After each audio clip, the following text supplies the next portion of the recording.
பிள்ளையாடி பெற்று வச்சிருக்க ஓ மகன கணக்குல 12 மார்க் வாங்கியிருக்கான், இவன் அப்புறம் அடிக்காம என்ன செய்யறது அப்படிம்பாரு அப்பா.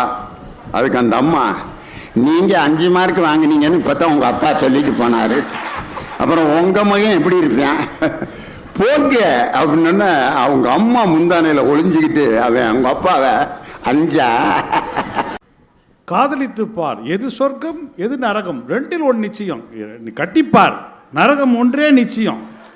இது என்ன பெரிய விஷயம்? புரிதல காதல தந்த இந்த தருதல மனசுக்குள் வந்த அவன் தருதல இல்ல, இன்னத்துக்கு மனசுக்குள்ள போகணும். சிறைன்னு ஒரு படம் பார்த்திருக்கீங்களா நீங்க? லேட்டஸ்டா வந்துச்சு. நீலோத்தின்னா என்னன்னு தெரியுமா உங்களுக்கு?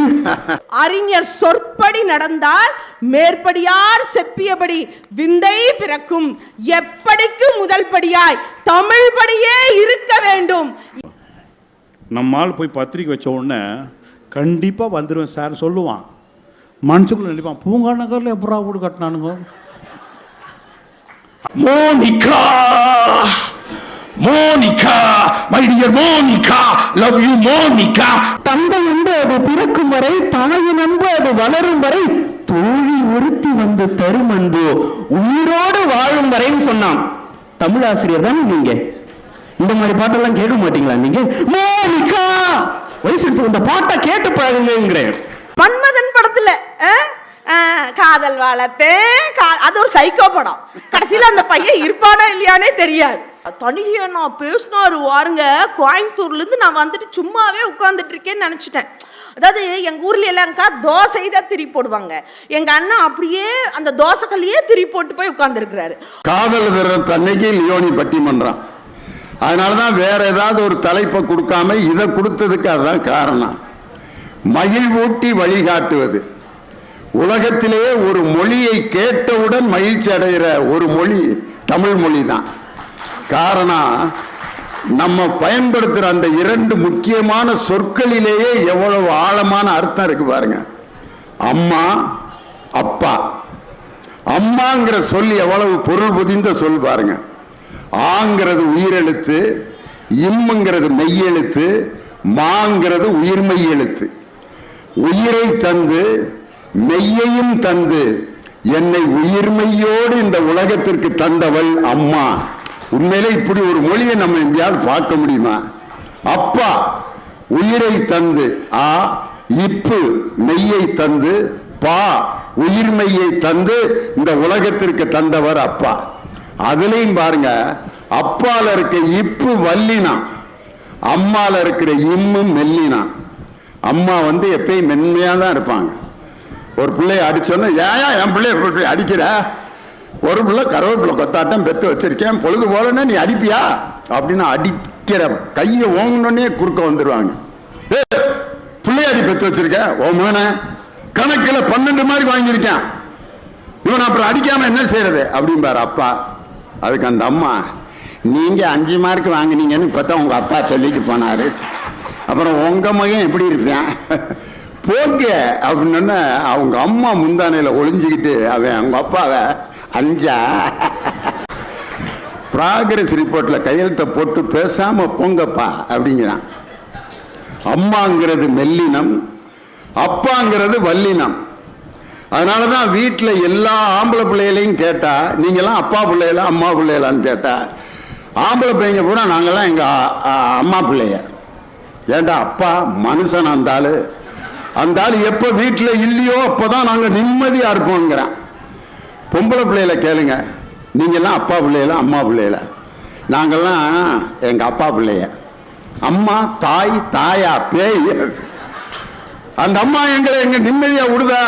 ஜடை இப்படி பின்னணும், ஸ்காலை போட்டு கிளிப்பு குத்தணும், பின்னு குத்தணும், ஜடை எப்படி போடணும், நேரம் பொடி ஜடை பின்றதுக்குள்ள 10 கொட்டு கொட்டுது. இதெல்லாம் தாயா? ஒரு பெண் குழந்தை தன் தந்தையின் மடியில் அமர்ந்திருப்பது ஒரு இளவரசி சிம்மாசனத்தில் அமர்ந்திருப்பதை விட மகிழ்ச்சியான.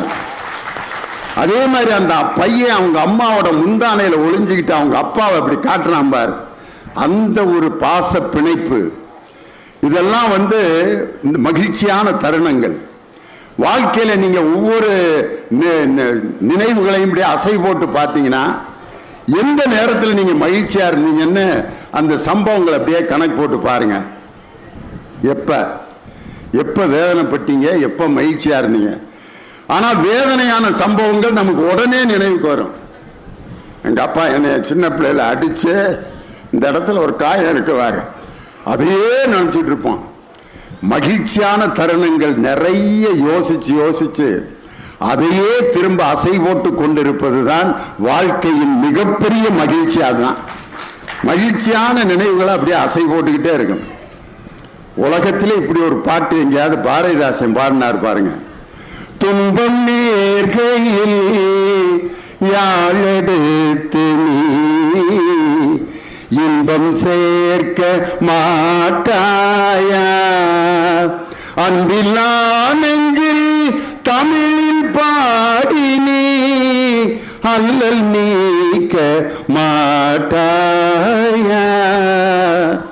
அன்பில்லா நெஞ்சில் தமிழில் பாடி நீ அல்லல் நீக்க மாட்டாயா. அப்போ ஒரு தமிழ் சொல் நமக்கு துன்பத்திலிருந்து விடுதலை தரும். அப்படி ஒரு ஆற்றல் இருக்கு. அதான் அம்மாங்கிற சொல். நமக்கு ஏதாவது ஒரு வலி வர்றப்ப நம்ம அம்மா அம்மான்னு தான் அலறுவான். எப்பயுமே ஒரு ஆபரேஷன் பண்ணி ஒருத்தனுக்கு வலிக்குது, அம்மா அம்மா அம்மா அப்படின்னு அலறுவானே ஒழிய யாராவது ஒருத்தன் அவங்க மனைவி பேரை சொல்லி இது வரைக்கும் கத்திருக்கானா ஆஸ்பத்திரியில்? லட்சுமி லட்சுமி நர்சம்மா ஏண்டா ஆபரேஷன் பண்ணி படுத்து கிடக்குற, என்ன லட்சுமி? அந்த நர்ஸ் பேர் லட்சுமி. சண்டைக்கு வருது. அம்மா அப்படின்னு கூப்பிட்டா யார் வேணாலும் திரும்புவாங்க. வலி வரும் பொழுது நாம் உச்சரிக்கும் வார்த்தை அம்மா. அப்பாங்கிற வார்த்தையை எப்ப பயன்படுத்துவோம்னா வலி தீரும் போது. வலியெல்லாம் அப்படியே குறைஞ்சோன்னா அப்பா அப்படிமா. வலி குறையும் போது ஒரு மனிதன் உச்சரிக்கும் வார்த்தை அப்பா. வலியிலிருந்து விடுதலை தருவதற்காக உச்சரிக்கும் வார்த்தை அம்மா.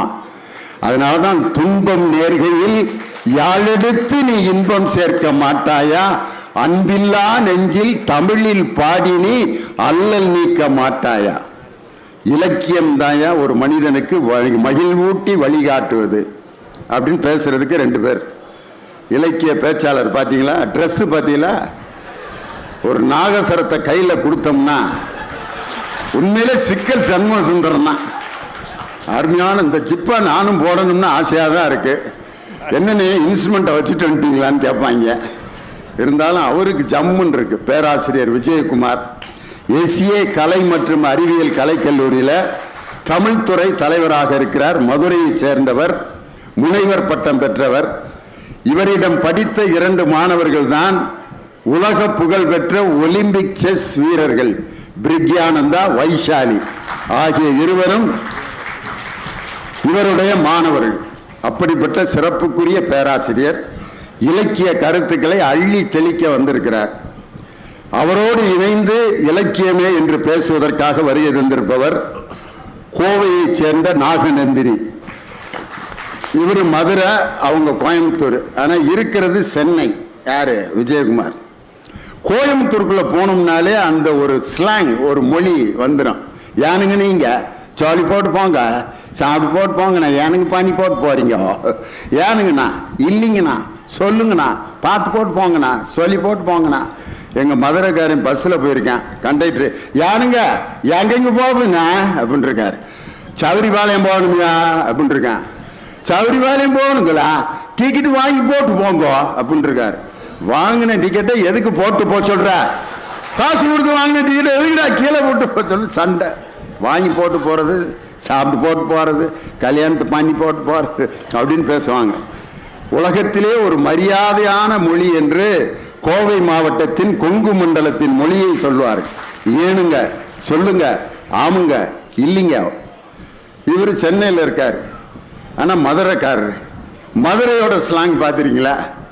Present tense, past tense, future tense, 3 டென்ஸையும் ஒன்றா கூட்டி ஒரு புது டென்ஸில் பேசுவான் மதுரைக்கார். மாமா சாப்பிட்டியா?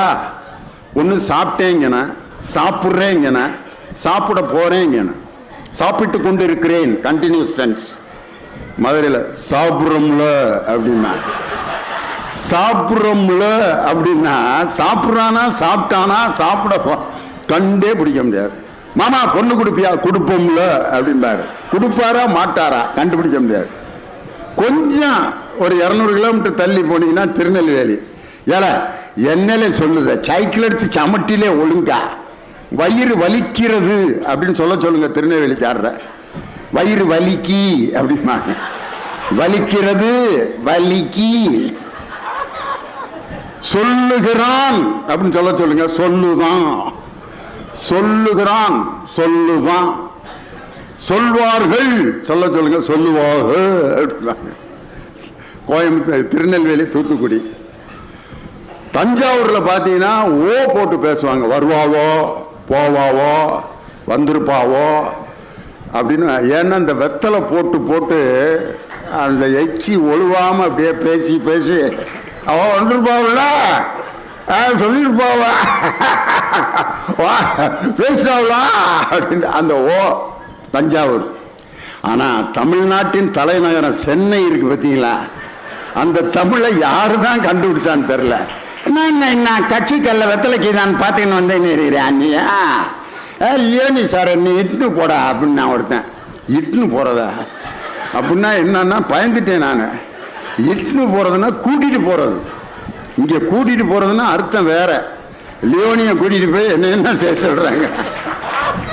இட்டுன்னு போறது சொல்லிக்கின வந்துக்கின என்னப்பா என்ன பேசிக்கின்னு இருக்கிற நாஸ்டா துணியா அப்படிமா. இது என்னன்னா காலையில் சாப்பிட்டியான்னு கேட்கறதுக்கு நாஸ்டா துணியா.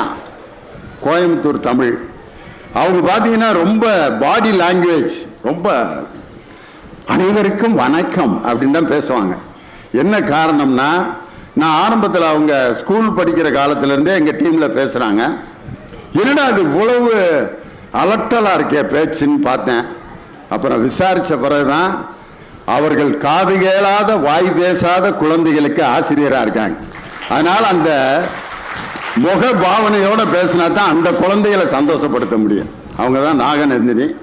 திரை இசையை அப்படின்னு பேசுறதுக்கு இங்கே வந்திருக்காங்க. அந்த காலத்து பழைய பாட்டிலிருந்து இப்போ லேட்டஸ்ட் சாங் வரைக்கும் எடுப்பார். பழைய பாட்டு யாரு?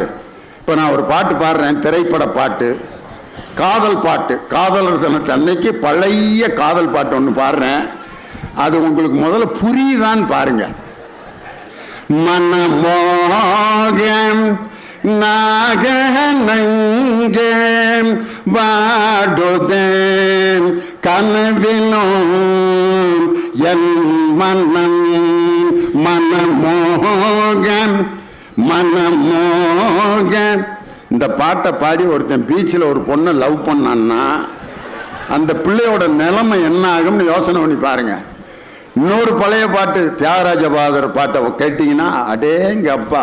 வதனன் சந்திர பிம்பமோ மலர்ந்த சரோஜமோ, வதனமே சந்திர பிம்பமோ. அந்த பாட்டுல இருந்து இப்ப லேட்டஸ்டா இருக்கிற பாட்டு வரைக்கும் படிப்பார். எப்படி மகிழ் ஊட்டி வழிகாட்டுகிறதுன்னு பேசுறதுக்கு கவிஞர் இனியவன். இவர் எப்படியேப்பட்டவர்னா, எப்படியேப்பட்ட சிக்கலான சினிமா பாட்டையும் அதுக்கு கோனார் நோட்ஸ் எழுத சொன்னா இவர் எழுதிடுவார். அது மாதிரி சினிமா பாட்டை பேசுறதுக்குன்னே அற்புதமான பேச்சாளர் கவிஞர் இனியவன். அந்த பக்கம் உட்கார்ந்துருக்காரு பாருங்க, கடலூர் தணிகை வேலன். அவர் ஒரு பேச்சாளர் மட்டுமல்ல, சிறந்த சிந்தனையாளர், நல்ல கவிஞர், ஒரு குறும்பட இயக்குனர். அநீதியின் ஒரு குறும்படத்தை இயக்கி அதில் என் பையனை நடிக்க வச்சார். அவன் பாட்டுக்கு கேட்ரிபில்லர் கம்பெனியில் அசிஸ்டன்ட் மேனேஜராக 80,000 ரூபாய் சம்பளத்தில் இருந்தான். அவனை இன்ஸ்பெக்டராக நடிக்க வச்சு இப்படி பைக்கில் காட்டி ஸ்க்ரீனில் காட்டினார்ல, வேலை எழுதி கொடுத்துட்டான். இப்போ முழு நேரம் நடிகராக இருக்கான். டெலிவரி பாய்னு ஒரு படத்தில் சண்டை காட்சியில் நடிச்சுட்டு இந்த இப்படியே வந்து உட்காந்துருக்கான். நேற்று உடம்பெல்லாம் வலிக்குதுப்பா அப்படின்ட்டு. ஒரு அருமையான இன்ஜினியர், பிடெக் எம்பிஏ படிக்க வச்ச என் மகனை, அவனை சினிமா நடிகராக மாற்றின பெருமை கடலூர் தனிகை வேலை தான் சார். உண்மையிலே அப்படிப்பட்ட ஒரு நல்ல சிந்தனையாளர் கடலூர் தனிகை. லேட்டஸ்ட் சாங்லாம் ரொம்ப அழகாக பாடுவார். அண்மையில் வந்த புதிய பாடல் கூட அவர்கிட்ட நீங்கள் கேட்கலாம். அதனால் இன்று இலக்கியத்தையும் நீங்கள் கேட்டு ரசிக்கலாம், திரைப்பட பாடல்களையும் கேட்டு ரசிக்கலாம். நன்றாக ரசித்து சிந்திப்பதற்கான தலைப்பு இந்த அருமையான மகிழ்ச்சி நிறைந்த காதலர் தினத்தில் திருவள்ளூர் மக்களை சந்திப்பது உண்மையிலே எனக்கு ஒரு மிகப்பெரிய சந்தோஷம். இந்த நாளை உண்மையிலே நாங்கள் வாழ்க்கையில் மறக்க மாட்டோம். ரெண்டு முக்கியமான விஷயம், ஒன்று காதலர் தினம், இன்னொன்று எங்கள் ஐயா அமர்நாத் ராமகிருஷ்ணன் அவர்களுக்கு முன்னாடி இந்த பட்டிமன்றம் நடக்கிறது ஒரு பெரிய சந்தோஷம்.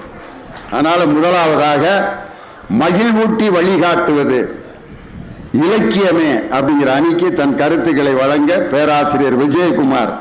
என் இனிய தமிழ் மக்களே, உங்கள் அனைவருக்கும் என் இனிய வணக்கம். இலக்கை நோக்கி நம்மை இட்டு செல்வது இலக்கியங்கள் தானே. திரை இசை அப்படி இருக்கா? அன்றைக்கு தொடங்கிய இலக்கியம், ஔவை பாட்டி சொன்ன இலக்கியத்திலிருந்து வாழ்க்கைக்கு எவ்வளவு விஷயங்கள் சார். திருவள்ளூர் மாவட்டத்தில் புருடா போடுறதுக்கு வந்திருக்காரு எங்க இனியவன் சார். ஔவை பாட்டி அறம் செய்ய விரும்புன்னு சொன்னான். ஏன் நீதிபதி அவர்களே ஔவை பாட்டி அறம் செய் அப்படின்னு சொல்லல, அறம் செய்ய விரும்பு, அறம் செய்ய விரும்பு என்று அன்பாய் சொன்னார், அதிகாரமாக சொல்லவில்லை. ஏன் தெரியுமா? அறம் செய் என்று அதிகாரமா சொன்னா அன்னைக்கு மட்டும் செய்வான். அறம் செய்ய விரும்பு என்று அன்போடு சொன்னால்தான் ஆயுள் முழுக்க அறம் செய்வான் என்பதற்காகத்தான் அறம் செய்ய விரும்பு என்று இலக்கியம் வழிகாட்டியது இல்லையா சார்? இன்னைக்கு இருக்கிற தொல்காப்பிய காலத்திலிருந்து இன்னைக்கு எழுதுகிற நம்முடைய மனுஷபுத்திரன் ஐயா வரைக்கும் இலக்கியம் பிரமாதம் சார். சார் ஒரு 10 வருஷம் 20 வருஷத்துக்கு முன்னாடி இந்த தலைப்பை கொடுத்திருந்தாருன்னா நான் அந்த அணியில பேசியிருப்பேன். திரை இசை அன்னைக்கு நல்லா இருந்துச்சு. பாட்டு வண்டி போகாத ஊருக்கெல்லாம் தன் பாட்டு வண்டி அனுப்பினானே பட்டுக்கோட்டை சிறப்பா எழுதினா. சிறுகூடல் பட்டியில பிறந்து சிக்காகோவிலே தன் வாழ்க்கையை முடித்துக் கொண்டானே. நோட்டு என்னும் சமூகத்திலே பிறந்து பாட்டு எண்ணிய கண்ணதாசன். அந்த கண்ணதாசன் காலம், பட்டுக்கோட்டையார் காலம், உடுமலை நாராயண கவி காலம், காமு ஷெரீப் காலம் நல்லா இருந்துச்சு சார். இன்றைக்கு புது கவிதை ஹைக்கூ லிமரைக்கு வரைக்கும் இலக்கியம் நல்லா இருக்குது. பாப்புலேஷன் 130 கோடி, 130 கோடி மக்கள் தொகை பெருகினதை வச்சு கூட ஒரு புதுக்கவிஞன் சொல்றான் சார். ரொம்ப அழகா நளினமா காதலர் தினத்தில் சொல்ல வேண்டிய கவிதை. இலக்கியம் பாருங்க அழகா சொன்னான். ஒரு 4 வரி கவிதை. ஒருத்தன் சொல்றான், விளக்கை அணைத்து விட்டு வெட்கத்தை எரிய விட்டால் கரண்ட் பில்லுக்கு பதிலாக ஸ்கூல் ஃபீஸ் கட்ட வேண்டிய நிலைமை வரும். சார் எவ்வளவு அழகா சிந்திக்கிறான். காதலர் தினத்துக்குன்னே தேர்ந்தெடுத்துட்டு எவ்வளவு கவிதை இருக்கு. ஆனா எதை எடுத்து சொல்றாரு பாருங்க சார். ஔவை பாட்டி காலத்தில் இருந்து இன்னைக்கு ஆண்ட்ராய்டு காலம் வரைக்கும் இலக்கியம் சரியாக இருக்கிறது. ஆனா இன்றைக்கு திரை இசை சரியா இருக்குதா? எதை பார்த்தாலும் சினிமா தான். தேடினேன் வந்தது அப்படின்னு ஒரு பாட்டு. அது என்ன திரைப்படம் நீதிபதி அவர்களே? ஊட்டி வரை உறவு. ஊட்டி வரை உறவு MS பாட்டியா அது? தேடினேன் வந்தது, நாடினேன் தந்தது, வாசலில் நின்றது, வாழவா என்றது. நேற்று விருதுகள் வழங்கும் விழால கேஆர் விஜயா மேடைக்கு வர்றப்ப இந்த பாட்டை போடுறாங்க. அந்த அம்மா பழைய ஞாபகம் வந்துருச்சு அப்படியே. இன்னைக்கு எல்லாமே சினிமா தானே நீதிபதி அவர்களே. அன்னைக்கு நல்லா இருந்துச்சு பாட்டு. அந்த பாட்டை நம்மால் இன்னைக்கு உள்டா அடிக்கிறேன். சினிமா கெடுத்து வச்சிருக்கு திரை இசை. திரை இசை இன்னைக்கு தரை இசை ஆயிடுச்சே சார். தேடினேன் வந்தது அப்படின்னா என்ன பண்ணேன்? ஒண்ணும் இல்லை சார், கூகுள் தான். தேடினேன் வந்ததுன்னா கூகுள் தான். நாடினேன் தந்தது அப்படின்னு கேட்டேன், அமேசான் பிளிப்கார்ட் சார். வாசலில் வந்தது அப்படின்னு ஓலா ஊபரு எல்லாம். வாழவா என்றது சொல்லுப்பா அப்படின்னு மேட்ரிமோனி அப்படின்னா. எல்லாம் சினிமா தானே சார். ஆனா இலக்கியம் ஒரு நகைச்சுவையா சொன்னா கூட அழகா வழிகாட்டுதே சார். சார் தொப்புள் கொடி உறவு வயிற்றுல இருந்து அம்மாவினுடைய தொப்புள் கொடியில இருந்து தான் 10 மாசம் சுமக்கிறப்போ உணவு போகுது தொப்புள் கொடி வழியா. இந்த சினிமாக்காரன் அந்த தொப்புள்ள பம்பரம் விட்டான், தொப்புள்ள மணலை போட்டான். இது என்ன இலக்கா? வாழ்க்கைக்கு வழிகாட்டுவதா? எங்கள் கவிஞன் தான் இதை சாடினான், கண்டித்தான். தொப்புள் கொடி என்பது தாய்மையின் அடையாளம் இல்லையா? அழகா சொன்னான். நெல்லை ஜெயந்தா என்கிற என் நண்பன் ஒரு கவிதையில சொன்னா, தரை பம்பரங்கள் எல்லாம் கயிற்றில் ஆடுகின்றன, திரை பம்பரங்கள் எல்லாம் வயிற்றில் ஆடுகின்றன. வயிற்றுக்காக பிழைக்கலாம், வயிற்றிலேயே பிழைக்கலாமா என்று கேட்டான். இட்லி வச்சு சொல்றேன் சொன்னே, இட்லி வந்து சொல்ற, இட்லியே வாழ்ந்தால் உன்னை போல வாழ வேண்டும், குழிக்குள் தள்ளினாலும் கும்மன்று வருகிறாயே. இட்லியை வச்சு சொன்னா சார் கவிதை. காதல் கவிதை யுகபாரதி என்கிற ஒரு கவிஞன் எழுதுகிறான். அவன் திரைப்பாடலை விட அவன் எழுதிய இலக்கிய கவிதை வரிகள் நல்லா இருக்கு. காதலர் தினம் இல்லையா, அதனால சொல்றேன். ஓரம் கிழிந்த பாய், நல்லா கவனிக்கிறான். திருவள்ளூர் மாவட்ட ரசிக பெருமக்கள் இலக்கியத்திலே வல்லவர்கள், ரசனையிலே கெட்டிக்காரர்கள். உங்களுக்கு எங்க பட்டிமன்ற குழு கைத்தட்டுதுங்க, நல்லா ரசிக்கிறீங்க.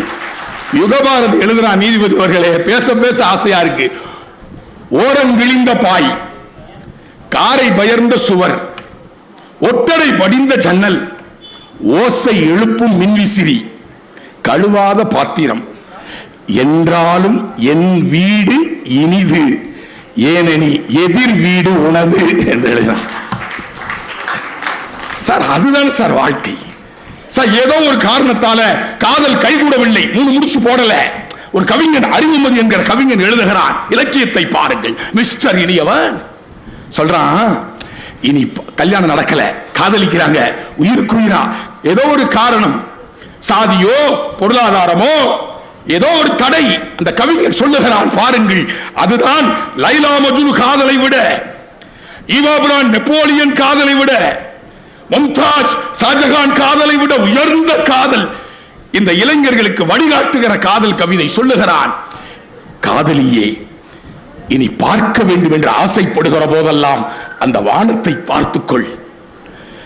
அந்த வானத்தின் எங்காவது ஒரு மூலையில் நம் பார்வைகளாவது முடிச்சு போட்டுக் கொள்ளட்டும் என்று ஒரு கவிஞன் எழுதுகிறான் என்று சொன்னார். இது தூய காதல். சினிமா ஃபுல் மூட்ல இருக்க போல இருக்கு. காதலர் தினத்துல, காதலர் தினம் வீட்டுக்கார மட்டும் சொல்லிட்டு வந்தியோ, ஃபுல்லா இன்னைக்கு லவ் மூடு தான் அப்படின்ட்டு. நீ ராமராஜன் கலர்ல ஜிப்பா போட்டிருக்கும் போதே நினைச்சேன் நீ இன்னைக்கு ஃபுல் மூட்ல இருக்கன்ட்டு. சரி, அம்மாவுக்கு வந்துடுவா. காதல் உயிர் இயற்கை. நீதிபதி அவர்களே, எங்க வடுகப்பட்டி தந்த வால்டர் வைரமுத்து, வைரமுத்து மாதிரி இருக்கனா ஒரு ஆசைதான். வடுகப்பட்டி தந்த வால்டர் வைரமுத்து காதலை சொல்லுகிறான்.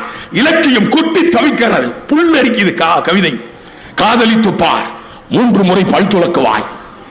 காதலித்து பார், இந்த காகம் கூட உன்னை பார்க்காது, இந்த உலகமே உன்னை பார்ப்பதாய் உணர்வாய். காதலித்து பார், தபால்காரன் தெய்வமாவான். காதலித்து பார், ராத்திரியின் நீளம் புரியும். காதலித்து பார், சிரித்துக் கொண்டே அழவும் முடியுமே, அழுது கொண்டே சிரிக்கவும் முடியுமே. காதலித்து பார், காதலித்து பார், வயிற்றுக்கும் தொண்டைக்கும் இடையே உருவம் இல்லாத ஒரு உருவம் உருள்வதை உணர்வாய். காதலித்து பார், சொர்க்கம் நரகம் 2இல் 1 நிச்சயம் என்று எழுதுகிறார் இல்லையா? அதுதான் இலக்கியம். இலக்கியம் கொட்டி கொடுக்கிறது. அவங்க சினிமா பாட்டு என்ன சார் கொடுக்குது? இனியவன் இந்த கோனார் நோட்ஸ் போடுற வேலையை விடு. இன்னைக்கு சினிமாவில் எழுதுறியான், ஒருதல காதல தந்த இந்த தருதல மனசுக்குள் வந்த. அவன் தருதல இல்ல, இன்னத்துக்கு மனசுக்குள்ள போகணும். அவன் தருதலைன்னு சொல்லிட்டான்.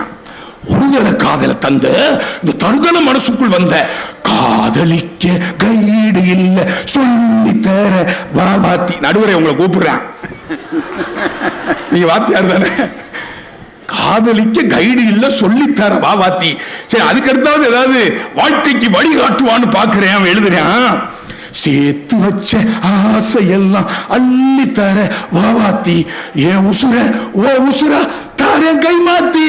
ஏண்டா அது என்ன அடகு வைக்கிற பொருளாடா? எவ்வளவு பெரிய டாக்டர்லாம் இங்க உட்கார்ந்து இருப்பீங்க, நம்ம உசுர அடுத்த உசுரா மாத்த முடியுமா?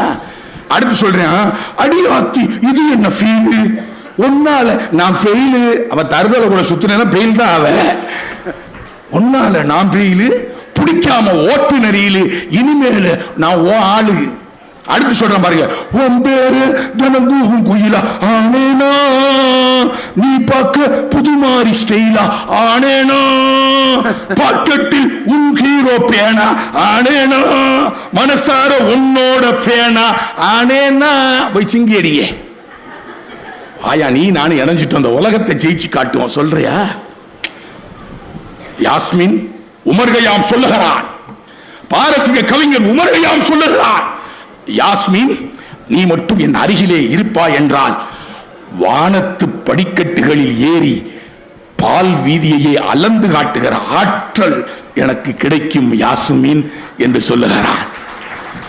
நீ கவிஞனாகி விடுவாயோ உமர் கய்யாம் என்று பேசுகிறார். அந்த லட்சிய காதல் இன்னைக்கு சினிமா சொல்லுதா? சார் என்ன சார் பாட்டு, அன்றைக்கு இருந்த இலக்கியங்கள் வாழ்க்கைக்கு வழிகாட்டு. நல்லா படிச்சு ஆட்டோமேட்டிக்கா மனப்பாடம் ஆயிடுச்சு. ஆனா இன்னைக்கு இருக்கிற சினிமாவை பாட்டை எழுதிட்டு வந்து வாசிக்க வேண்டிய நிலைமை. ஆனால் சிலப்பதிகாரமா இளங்கோவடிகளின் சிறப்பு, திங்களை போற்றுதும் கொங்கு அலர்நாள் சென்னி குளிர்வன் குடை போன்றி வங்கன் உலகளித்தலான், ஞாயிறு போற்றுதும் ஞாயிற போற்றுங்கப்பா, உதயசூரியனை போற்றுங்கப்பா இளங்கோவடிகளே சொன்னார். ஞாயிறு போற்றுதும் காவிரி நாடன் தீரி போல் பொற்கோட்டு மேல் வளர்ந்திருந்தலான், மாமணி போற்றுதும் நாமணிர் வேலி உலகிற்கவன் வழி போல் மேல் நின்று தான் சுரத்தலான், பூம்புகார் போற்றுதும் வீங்கு நீர் வேலி உலகிற்கு அவன் குலத்தோடு ஓங்கி பறந்தொழுகிறான். மண்டைத்த மொழியினான் கோவலனை வர்ணிக்கிறான் சார். மண்டைத்த மொழியினான் பந்தைத்த போலினான், ஆயத்து பாராட்டி கொண்டேத்தும் செவ்வாய் கொண்டேத்தும் கிழமையோ, போதிலார் திருவினால் புகழுடைய வடிவென்றும் தீதிலா வடமீனின் திறம் இவள் திறமென்றும், மாதரார் தொழுதேத்த வயங்கிய பெருங்குணத்து காதலால் பெயர் மண்ணும் கண்ணகி என்பால் மண்ணோ வெஸ்டர். இனி அவர் சிலப்பதிகாரத்தை ஒப்பிச்சிட்டாரு, இனி அதை முழிக்கிறாரு. இதை நான் சினிமா பாட்டில் எப்படித்தான் மேட்ச் பண்றதுன்னு தெரியலையே சார். வயிற்றுக்கு சோறிடல் வேண்டும். சங்க காலத்து மட்டும் இல்ல, காப்பிய காலத்து மட்டும் இல்ல, இலக்கியம் வாழ்க்கை முழுவதும் வழிகாட்டுகிறது. அது சங்க காலமா இருந்தாலும் சரி. என்ன சார் பாட்டு, நீங்க பாட்டு வேற பாடுனீங்க, நீ இருக்கிற வாழ கொட்டாயா, பெண்ணை வர்ணிக்கிற பாங்கா, இது போதிலார் திருவினாள் புகழுடைய வடிவென்றும் தீதிலா வடம் மீனின் திறம் இவள் திறம், மாதர்கள் எல்லாம் கண்ணகி இந்த அரங்கத்திற்குள் நடந்து வந்தால் எதிரிலே இருக்கின்ற பொதுமக்கள் எல்லாம் எழுந்து நின்று அவளை வணங்குகிற தோற்றம் இருந்தது என்று பெண்ணை வர்ணிக்கிறார். நீ வாட்டர் பாக்கெட் மூஞ்சி, அட பாவிகளா. இதுக்கு வேற வக்காலத்தான் கேட்டுக்கிட்டு இருக்காரு. வாட்டர் பாக்கெட் மூஞ்சின்னு எழுதியிருக்கீங்கள, இதுக்கு பேர் இலக்கியமா? இது மகிழ் ஊட்டி வழிகாட்டுறதா அப்படின்னு கேட்கிறாரு. காலத்தின் அருமை கருதி 2 செய்தியோடு நான் முடிக்க ஆசைப்படுகிறேன். ஒருமையுடன் எனது திருமலரடி நினைக்கின்ற உத்தமர்தம் உறவு வேண்டும். வள்ளலார் பேசுகிறார், பசித்திரு தனித்திரு விழித்திரு பதவி என்பது கிடைக்கும் என்பது. ஒருமையுடன் எனது திருமலரடி நினைக்கின்ற உத்தமர்தம் உறவு வேண்டும். உள்ளொன்று வைத்து புறம் ஒன்று பேசுவார், உறவு கலவாமை வேண்டும். மதமான பேய் பிடியாதிருக்க வேண்டும். இதைத்தான் பாரதி எழுதினார். தெய்வம் பல சொல்லி பகை தீயை வளர்ப்பவர் மூடர், உய்வது அனைத்திலும் ஒன்றாய் எங்கும் ஓர் பொருளான தெய்வம். தீயினை கும்பிடும் இந்து, நித்தம் திக்கை வணங்கிடும் முஸ்லிம், கோயில் சிலுவையின் முன்னே நின்று கும்பிடும் இயேசு மதத்தார், யாரும் பணிந்திடும் தெய்வம், பொருள் யாவிலும் நின்றிடும் தெய்வம், பாருக்குள்ளே தெய்வம் ஒன்று, இதில் பற்பல சண்டைகள் வேண்டாம் வேண்டாம் என்று எழுதினாரே. இதுதான் வாழ்க்கைக்கு வழிகாட்டு. Monica, Monica, my dear Monica, love you Monica, baby ma Monica, கிச்சு கிச்சுமா பத்தி கிச்சுமா, ஃபயர் சர்வீஸ் கூப்பிடுறா, நாசமா போறவங்கள. அடுத்து சொல்றேன், ஒரு வாட்டி சந்திக்கவா, உதட்டோரம் தித்திக்கவா, நிலவ சவப்பாக்கும் தஞ்சாவூர் காரி, மனச ரெண்டாக்கும் வரவாக்கில்லி, இரும்ப கரும்பாக்கும் பப்பாளி லாரி.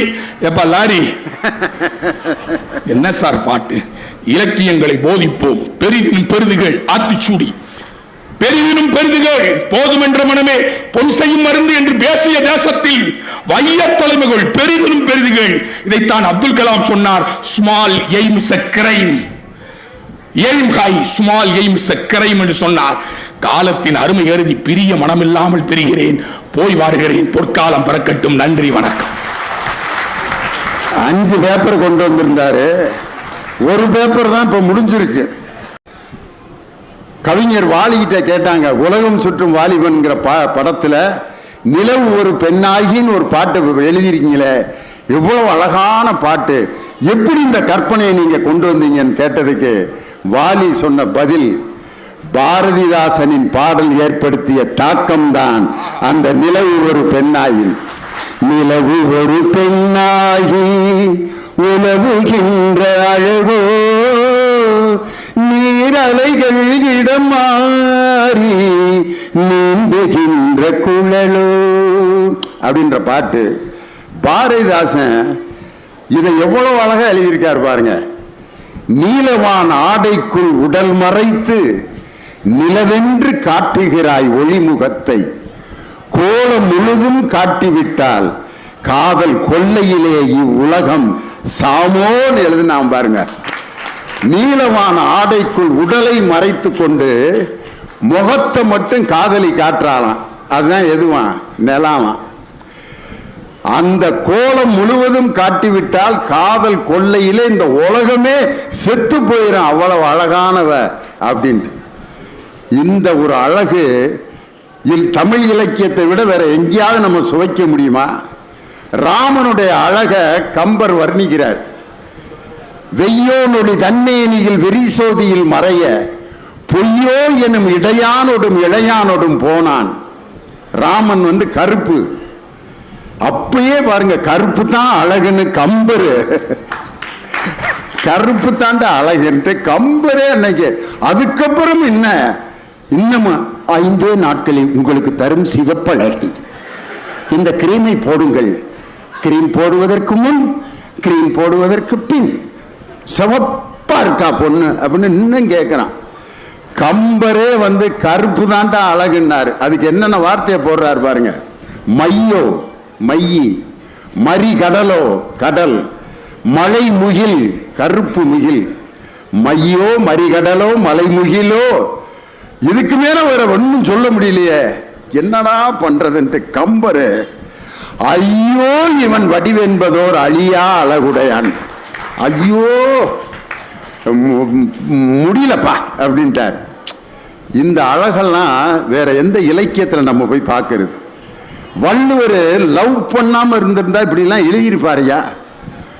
யான் நோக்கும் கால் நிலம் நோக்கும், நோக்காக்கால் தான் நோக்கி மெல்ல நகும். உண்மையிலே எங்கேயாவது நின்று அவர் சைட் அடிக்கலன்னா வள்ளுவர் இவ்வளவு தத்துரூபமா எழுதியிருக்க முடியாது. நான் உன்னை பார்க்கும்போது நீ மண்ணை பார்க்கிறாய், நான் விண்ணை பார்க்கும்போது நீ என்னை பார்க்கிறாய். யாரு? கண்ணதாசன். அத 2000 வருஷத்துக்கு முன்னாடியே யான் நோக்கும் கால் நிலம் நோக்கும், நோக்காக்கால் தான் நோக்கி மெல்ல நகும்னு காதலை பற்றி எழுதிய வள்ளுவனுடைய அந்த இலக்கியம் இன்னைக்கும் வாழ்ந்துட்டு இருக்க ஐயா அப்படின்னு யாரு? விஜயகுமார். உண்மையிலே உங்க ரசனையை பார்த்து அவ்வளவு சந்தோஷமா இருக்கு. இப்படித்தான் மேடையில் ஒருத்தர் பாட்டு பாடிக்கிட்டே இருந்தாரு, வரிசையா பாட்டு, பழைய பாட்டுல இருந்து தொடங்கிட்டார். செந்தமிழ் தேன் மொழியால் அப்படின்னாரு முன்னால இருக்கவரு. அடுத்து அப்படியே ஒன்னொன்னா பாட்டு, வாலியோட பாட்டை பாடுறாரு, அப்படியே பாடிக்கிட்டே வந்தாரு. லாஸ்டா ஒரு பாட்டு பாடினாரு. எந்த 10 பாட்டுக்கும் அப்படியே தலையை ஆட்டினதை நிப்பாட்டவே இல்லை அவர். என்னடா இப்படி ஒரு ரசிகனை நம்ம பார்த்ததே இல்லையே, பாடிக்கிட்டே இருக்க இப்படி ரசிக்கிறாருன்னு. கச்சேரி முடிஞ்சு எல்லாத்தையும் பேக் பண்ணி வெளியே நடந்து போயிட்டு இருக்காரு, அப்பயும் தலையாட்டிக்கிட்டு இருந்தார். சரி மேட்ரை விசாரிச்சிட வேண்டியதான்ட்டு, ஓ என்னய்யா நிகழ்ச்சி முடிஞ்சு போய்கிட்டு இருக்கேன், இப்பயும் தலையாட்டிக்கிட்டு இருக்கீங்க, என் பாட்டை நினைச்சு நினைச்சு தலையாட்டுறீங்களா? அதுக்கு அவர் கேட்டு சொன்னாராம், பிறந்ததுலேருந்தே மண்டையாட்டிக்கிட்டு இருக்கேன் ஐயா, நான் எனக்கு நரம்பு தளர்ச்சி, நான் மண்டையாட்டுறதை பார்த்துட்டு நீ இப்படி வரிசையாக பாடுவேன்னு நான் எதிர்பார்க்கவே இல்லைன்னா. அந்த பாடகர் அப்பயே மூட்டை பூச்சி மருந்தை வாங்கி கொடுத்துட்டு இறந்துருக்கணும். அதாவது ஒரு மனிதன் ரசிப்பதையும் தலையாட்டுவதும் பல காரணங்கள் இருக்கு.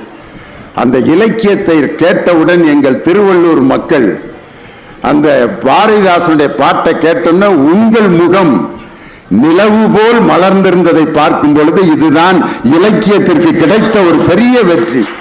அதான் விஜயகுமார். வாங்க திரைப்பட பாடல்களை திரை இசையே என்று பேசுவதற்கு கடலூர் தனியவேலன் இசையோடு வருகிறார். உங்கள் முன்னால் பாடல் பாடி உங்கள் கைதட்டுகளை பெற கடலூர் தனியவேலன் வாங்க. காதலையும் வீரத்தையும் இரண்டு கண்களாய் கொண்ட தமிழினமே, உங்கள் அனைவருக்கும் காதலர் தின வாழ்த்துக்களை தெரிவித்து முறையை துவங்குவதில் பெருமை கொள்கின்றேன். தம்பி நொறுக்குடா, ஓ ஏரியா தான். நடுவர் அவர்களே, சில பேருக்கு வைத்தறிச்சல் இருக்கும். நமக்கு இதெல்லாம் கிடைக்கலையே அப்படின்னு வைத்தறிச்சல் படுறவங்க ஒரு சாரர். நமக்கு கிடைக்காததெல்லாம் அடுத்தவனுக்கு கிடைக்குதே அப்படின்னு வைத்தறிச்சல் படுறவங்க ரெண்டாவது வகை. இன்னைக்கு வேலண்டைன்ஸ் டே இல்லையா? விஜயகுமார் அண்ணன் காலையில இருந்து பார்த்திருப்பாரு. பார்த்துட்டு இருந்த அந்த வைத்தறிச்சலை பூரா இன்னைக்கு மேடையில வந்து கொட்டிட்டு இருக்காரு. அதுவும் தமிழ் சினிமாவில் வந்த பாடல்களை எல்லாத்தையும் கொண்டு வந்து இலக்கியத்துல மாத்தி வச்சுக்கிட்டு, எங்க இலக்கியத்துல ஒரு கவிஞன் எப்படி சொன்னார் தெரியுமா, எங்க பாட்டுல சொன்னோம், அதை மாத்தி உங்க கவிதையில நீங்க ஏமாத்துறீங்க அப்படிங்கிறது தான் எங்களுடைய வாதம். வயிற்றுக்கும் தொண்டைக்கும் உருவம் இல்லாத ஒரு உருண்டையை உருளுகிறது. ஓ, இது நம்ம எங்கேயோ கேட்டிருக்கோமே, எங்க கேட்டிருக்கோம் நான் உட்காந்து யோசிச்சுட்டு இருக்கேன். அப்புறம் தான் தெரியுது காதலன் படத்துல பிரபுதேவாவுக்கு எழுதுனது. வாய்மொழியும் எந்தன் தாய்மொழியும் இன்னும் வசப்படவில்லையடி, வயிற்றுக்கும் தொண்டைக்கும் உருவம் இல்லாதொரு உருண்டையும் உருளுதடி, காத்திருந்தால் எதிர்பார்த்திருந்தா ஒரு நிமிஷமும் வருஷமடி, கண்களில் நான் என்னை பார்ப்பது போல் ஒரு கலக்கமும் தோன்றுதடி. இன்னொரு சொன்னார் தெரியுமா, காதலித்து பாருங்கள், ஒன்று சொர்க்கம் இல்லை நரகம். எதுக்கு கத்தறீங்கிற அவன் கேட்டான் சார். சினிமா பாட்டுல திரை இசையில அழகா கேட்டான், இது சொர்க்கமா நரகமா சொல்லடி உள்ளபடி, நான் வாழ்வதும் விடை கொண்டு போவதும் உங்கள் வார்த்தையில் உள்ளதடி. இனி ஒண்ணு சொல்லி வைங்க. என்னவளே அடி என்னவளே, எந்தன் இதயத்தை தொலைத்து விட்டேன், எந்த இடம் அது தொலைந்த இடம், அந்த இடத்தையும் மறந்து விட்டேன், உங்கள் கால் கொலுசில் அது தொலைந்ததென்று உங்கள் காலடி தேடி வந்தேன், காதல் என்றால் பெரும் அவஸ்தை என்று உன்னை கண்டதும் கண்டு கொண்டேன், என் கழுத்து வரை இந்த காதல் வந்து இரு கண்விழி பிதுங்கி நின்றே. போங்க ரெண்டு பேரும் கிளம்பி. கோகிலமே நீ குரல் கொடுத்தால் உன்னை கும்பிட்டு கண்ணடித்தேன், கோபுரமே உன்னை சாய்த்து கொண்டு உந்தன் கூந்தலில் மீன் பிடித்தேன், விண்ணிலவே உன்னை தூங்க வைக்க உந்தன் விரலுக்கு சொடுக்கெடுத்தேன், வருட வரும் பூங்காற்றையெல்லாம் கொஞ்சம் வடிகட்டி அனுப்பி வைத்தேன். போதுமா? இப்பதான் நடுவர்களே நம்ம ஏரியாவுக்கு வரீங்க. யோசிச்சு பாருங்க, வருட வரும் பூங்காற்றை எல்லாம் கொஞ்சம் வடிகட்டி அனுப்பி வைப்பேன் தான். லவ்வர் அஃபெக்ட் ஆயிடக்கூடாதுன்னு ஏர் ஃபில்டர் போட்டு லவ் பண்ணிட்டு இருக்கோம் நாங்க பாட்டுல. சும்மா வந்துட்டு விஜயகுமார் முதல்ல காதலிக்காக காத்து இருந்திருக்கீங்களா நீங்க? சார் ஒரு நிமிஷம் காத்துட்டு இருப்பான் சார், ஒரு மணி நேரம் காத்துட்டு இருப்பா, ஒரு நாள் காத்துட்டு இருக்கலாம், ஒரு வாரம் காத்துட்டு இருக்கலாம், ஒரு வருஷம் கூட காத்துட்டு இருக்கலாம் சார். ஆனா காதலிக்காக காத்துட்டு இருக்கிறத எங்களுடைய திரை இசை கவிஞன் தான் சார் அழகா சொன்னா. இதுவரைக்கும் உங்க இலக்கியத்துல சொல்லாத வகையில, உனக்கினவே காத்திருந்தாலே காலடியில் வேர்களில் உழைக்கும் காதலில் வழியும் இன்பம் தானே மானே, உனது பேரை பக்கத்துல எனது பேரை நான் எழுதி வச்சே, அத மழையில் நனையாம கூட பிடிச்சே, மழை விட்டு நான் நினைஞ்சேன் ஏ புள்ள புள்ள காதலிய பிள்ளையாவே பார்க்கறான் சார். அதே கவிஞன் தான் சொல்லியிருப்பான், தந்தை என்று அது பிறக்கும் வரை, தாயின் அன்பு அது வளரும் வரை, தோழி ஒருத்தி வந்து தரும் அன்பு உயிரோடு வாழும் வரைன்னு சொன்னான். தமிழாசிரியர் தானே நீங்க? இந்த மாதிரி பாட்டெல்லாம் கேட்க மாட்டீங்களா நீங்க? மோனிகா வயசுக்கு இந்த பாட்டை கேட்டு பழகுங்கிறேன். நீங்க அதுல இன்னொரு சொன்னார் தெரியுமா, விளக்கை எரிய வைத்து வெட்கத்தை அணைத்து விட்டால் நீங்க கரண்ட் பில்ல கட்டத்தை விட்டுட்டு ஸ்கூல் ஃபீஸ கட்ட வேண்டியதா இருக்கும். இதை கூட எங்க கவிஞர் தானே சொன்னான். உங்க கவிஞர்லாம் சொல்லல, நாங்க தான் பாம்பு என்ற படத்துல பாட்டுல சொன்னோம். காட்டு முயலுக்கு பனி பிடிக்கும், கான குயிலுக்கு வெயில் பிடிக்கும், ஆணி வேருக்கு மண் பிடிக்கும், பெண்ணுக்கு பெண் பிடிக்கும், அரசன் மகளுக்கு வால் பிடிக்கும், அழுத குழந்தைக்கு பால் பிடிக்கும், புருஷன் ஜாமத்தில் கணக்கையிலே பொம்பளைக்கு கிளி பிடிக்கும். அந்த பாட்டுல தான் கடைசி வரி வரும். விளக்கை அணைத்து விட்டு, எப்படின்னு, விளக்கை எரிய விட்டு வெட்கத்தை அணைத்து விடு அப்படின்னு சொன்னாங்க. நாங்க ஏதோ தாயை பத்தி தந்தையை பத்தி பாசமே இல்லாம வெறும் காதலை மட்டுமே கொண்டாடின திரை இசை பாடகர்கள் மாதிரி எங்களை அவ்வளவு குறை சொல்லிட்டு போயிட்டாரு. எங்களுடைய கவிஞர் தான் சார் எழுதினாரு, மன்னன் அப்படின்ற படத்துல தாயின் பாசத்தை, தாயை எவ்வளவு கொண்டாட வேண்டும் நாங்க தான் சொன்னோம். விஜயகுமாரனை கேட்டிருக்கீங்களா? ஐயப்பன் கோயிலே அதை தான் பாட்டா எழுதி கல்வெட்டுல செதுக்கி வச்சிருக்காங்களாம். பசும் தங்கம் புது வெள்ளி மாணிக்கம் மணி வைரம் அவையாகும் ஒரு தாய்க்கு ஈடாகுமா, விலை மீது விலை வைத்து கேட்டாலும் கொடுத்தாலும் கடைதன்னில் தாயம்பல் கிடைக்காதம்மா, பொருளோடு புகழ் வேண்டும் மகனல்ல தாயே உன்னருள் வேண்டும் என கந்த வரம். போதுமே விஜயகுமார்னா, அம்மா என்று அழைக்காத உயிர் இல்லையேன்னு சொல்லி காலத்தை கடந்து நிற்கின்ற பாடல் எங்களுடைய திரை இசை பாடல். சிறைன்னு ஒரு படம் பார்த்திருக்கீங்களா நீங்க? லேட்டஸ்டா வந்துச்சு. நீலோத்தின்னா என்னன்னு தெரியுமா உங்களுக்கு? அறியாமையினால ஒரு அசம்பாவிதம் நடந்து ஜெயில 5 வருஷமா விசாரணை கைதியா மட்டுமே இருக்கான் சார். அவனுக்கு தெரியல சார், அப்பீல் பண்ணணும் அப்படின்றதே தெரியல. அவன் காதலி 5 வருஷமா, ஆனா ஒவ்வொரு தடவையும் அவன் கோர்ட்டுக்கு வரும்போது வந்து பார்த்துட்டு போறா. கவிஞன் எழுதியிருக்கான் சார், எவ்வளவு அழகா எழுதியிருக்கான் தெரியுமா? நினைச்ச வாழ்க்கை வேணும் முன்னே நெஞ்சம் கடந்து ஏங்குதே. அடுத்த வரிதான் சார் முக்கியம். அவன் எத்தனையோ சாமியை கும்பிட்டு இருக்கான் சார். காதலனும் காதலியும் எவ்வளவோ சாமியை கும்பிடுறாங்க. ஆனா ஒரு காவல்துறை அதிகாரி தான் சொல்றான், நீ போய் நீதிபதி ஐயா கிட்ட காலில் விழுந்துருங்க, பேசுங்க, பேசி உங்களை புரிய வைங்கன்னு சொல்றாங்க.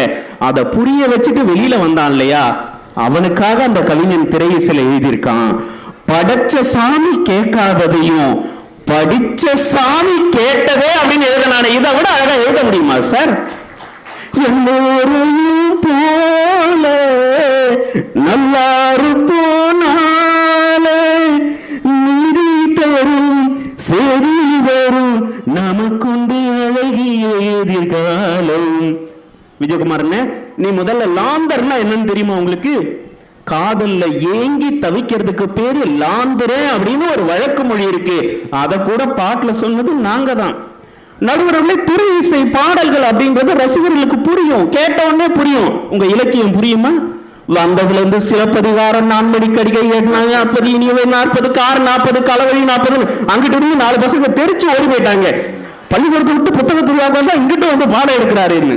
அதிகார குறுக்கம், அவுகார குறுக்கம், மகர குறுக்கம், ஆயுத குறுக்கம், ஒற்றலை படை, இன்னிசை அலப்படை, ஆகாகா ஓகாகா. சார், வெயில் அப்படின்னு ஒரு படம் சார். சின்ன வயசுல அவங்க அப்பா கதாநாயகனை அடிச்சு துரத்திடுறாரு, வீட்டை விட்டு ஓடி போயிடுறான். ஒரு தியேட்டர்ல போயிட்டு வேலை செய்யறான். அந்த தியேட்டருக்கு எதிரில் ஹோட்டல் வச்சிருக்கிறவருடைய பொண்ணு அந்த கதாநாயகனை விரும்புது சார். ஊரை விட்டு ஓடி வந்துட்டான் இல்லையா, அவன் காதலி கிட்ட சொல்றான் சார். அதை கவிஞன் எவ்வளவு நுட்பமா எழுதியிருக்கான் பாருங்க. ஊரை விட்டு எங்கேயோ வேறிருந்து நிற்கிறேன், கூடு தந்த கிளி பெண்ணி உன்னால வாழுறேன். அவ பதில் சொல்றா சார், கூடப்பட்டு சேலதான் அங்க சொல்லி கேட்கிறேன், கூடு விட்டு கூடுவாயும் காதலால சுத்துறேன். அடுத்த வரிதான் சார் உலகத்தில் எந்த இலக்கியவாதியும் எழுதாத வரி சார். கடவுள் கிட்ட கருவற கேட்டு ஒன்னு சுமக்கவா. ஒரு பொம்பளை புள்ள கேட்கலாம் சார், நான் கருவறையில உன்னுடைய குழந்தைய சுமக்கவா அப்படின்னு காதலி கேட்டலாம் சார்.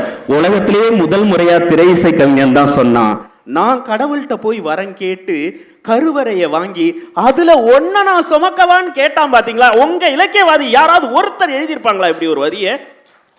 சும்மா வந்துட்டு எல்லாம் வந்துட்டு சப்போர்ட் பண்ணிடலாம் நினைக்க கூடாது சார். ரோஜா ரோஜான்னு ஒரு படம் காதலர் தினத்தில் வந்திருக்கும். இன்னைக்கு காதலர் தினம்ங்கிறதுனால என்னுடைய மனைவி கூட கேட்டாங்க, நடுவர் அவர்களே, இன்னைக்கு லவ்வர்ஸ் டே, நீ பாட்டு கிளம்பி திருவள்ளூருக்கு போற, ஒரு கிஃப்ட் உண்டா? ஒன்றும் கிடையாது அப்படின்னாங்க. அப்படி கேட்கின்ற அத்தனை மனைவிகளுக்கும் கணவர்கள் சொல்ல வேண்டிய ஒற்றை பதிலை நான் எழுதிட்டு வந்திருக்கேன். இதை எழுதி வச்சுட்டு போய் நீங்கள் வீட்டில் சொல்லுங்க.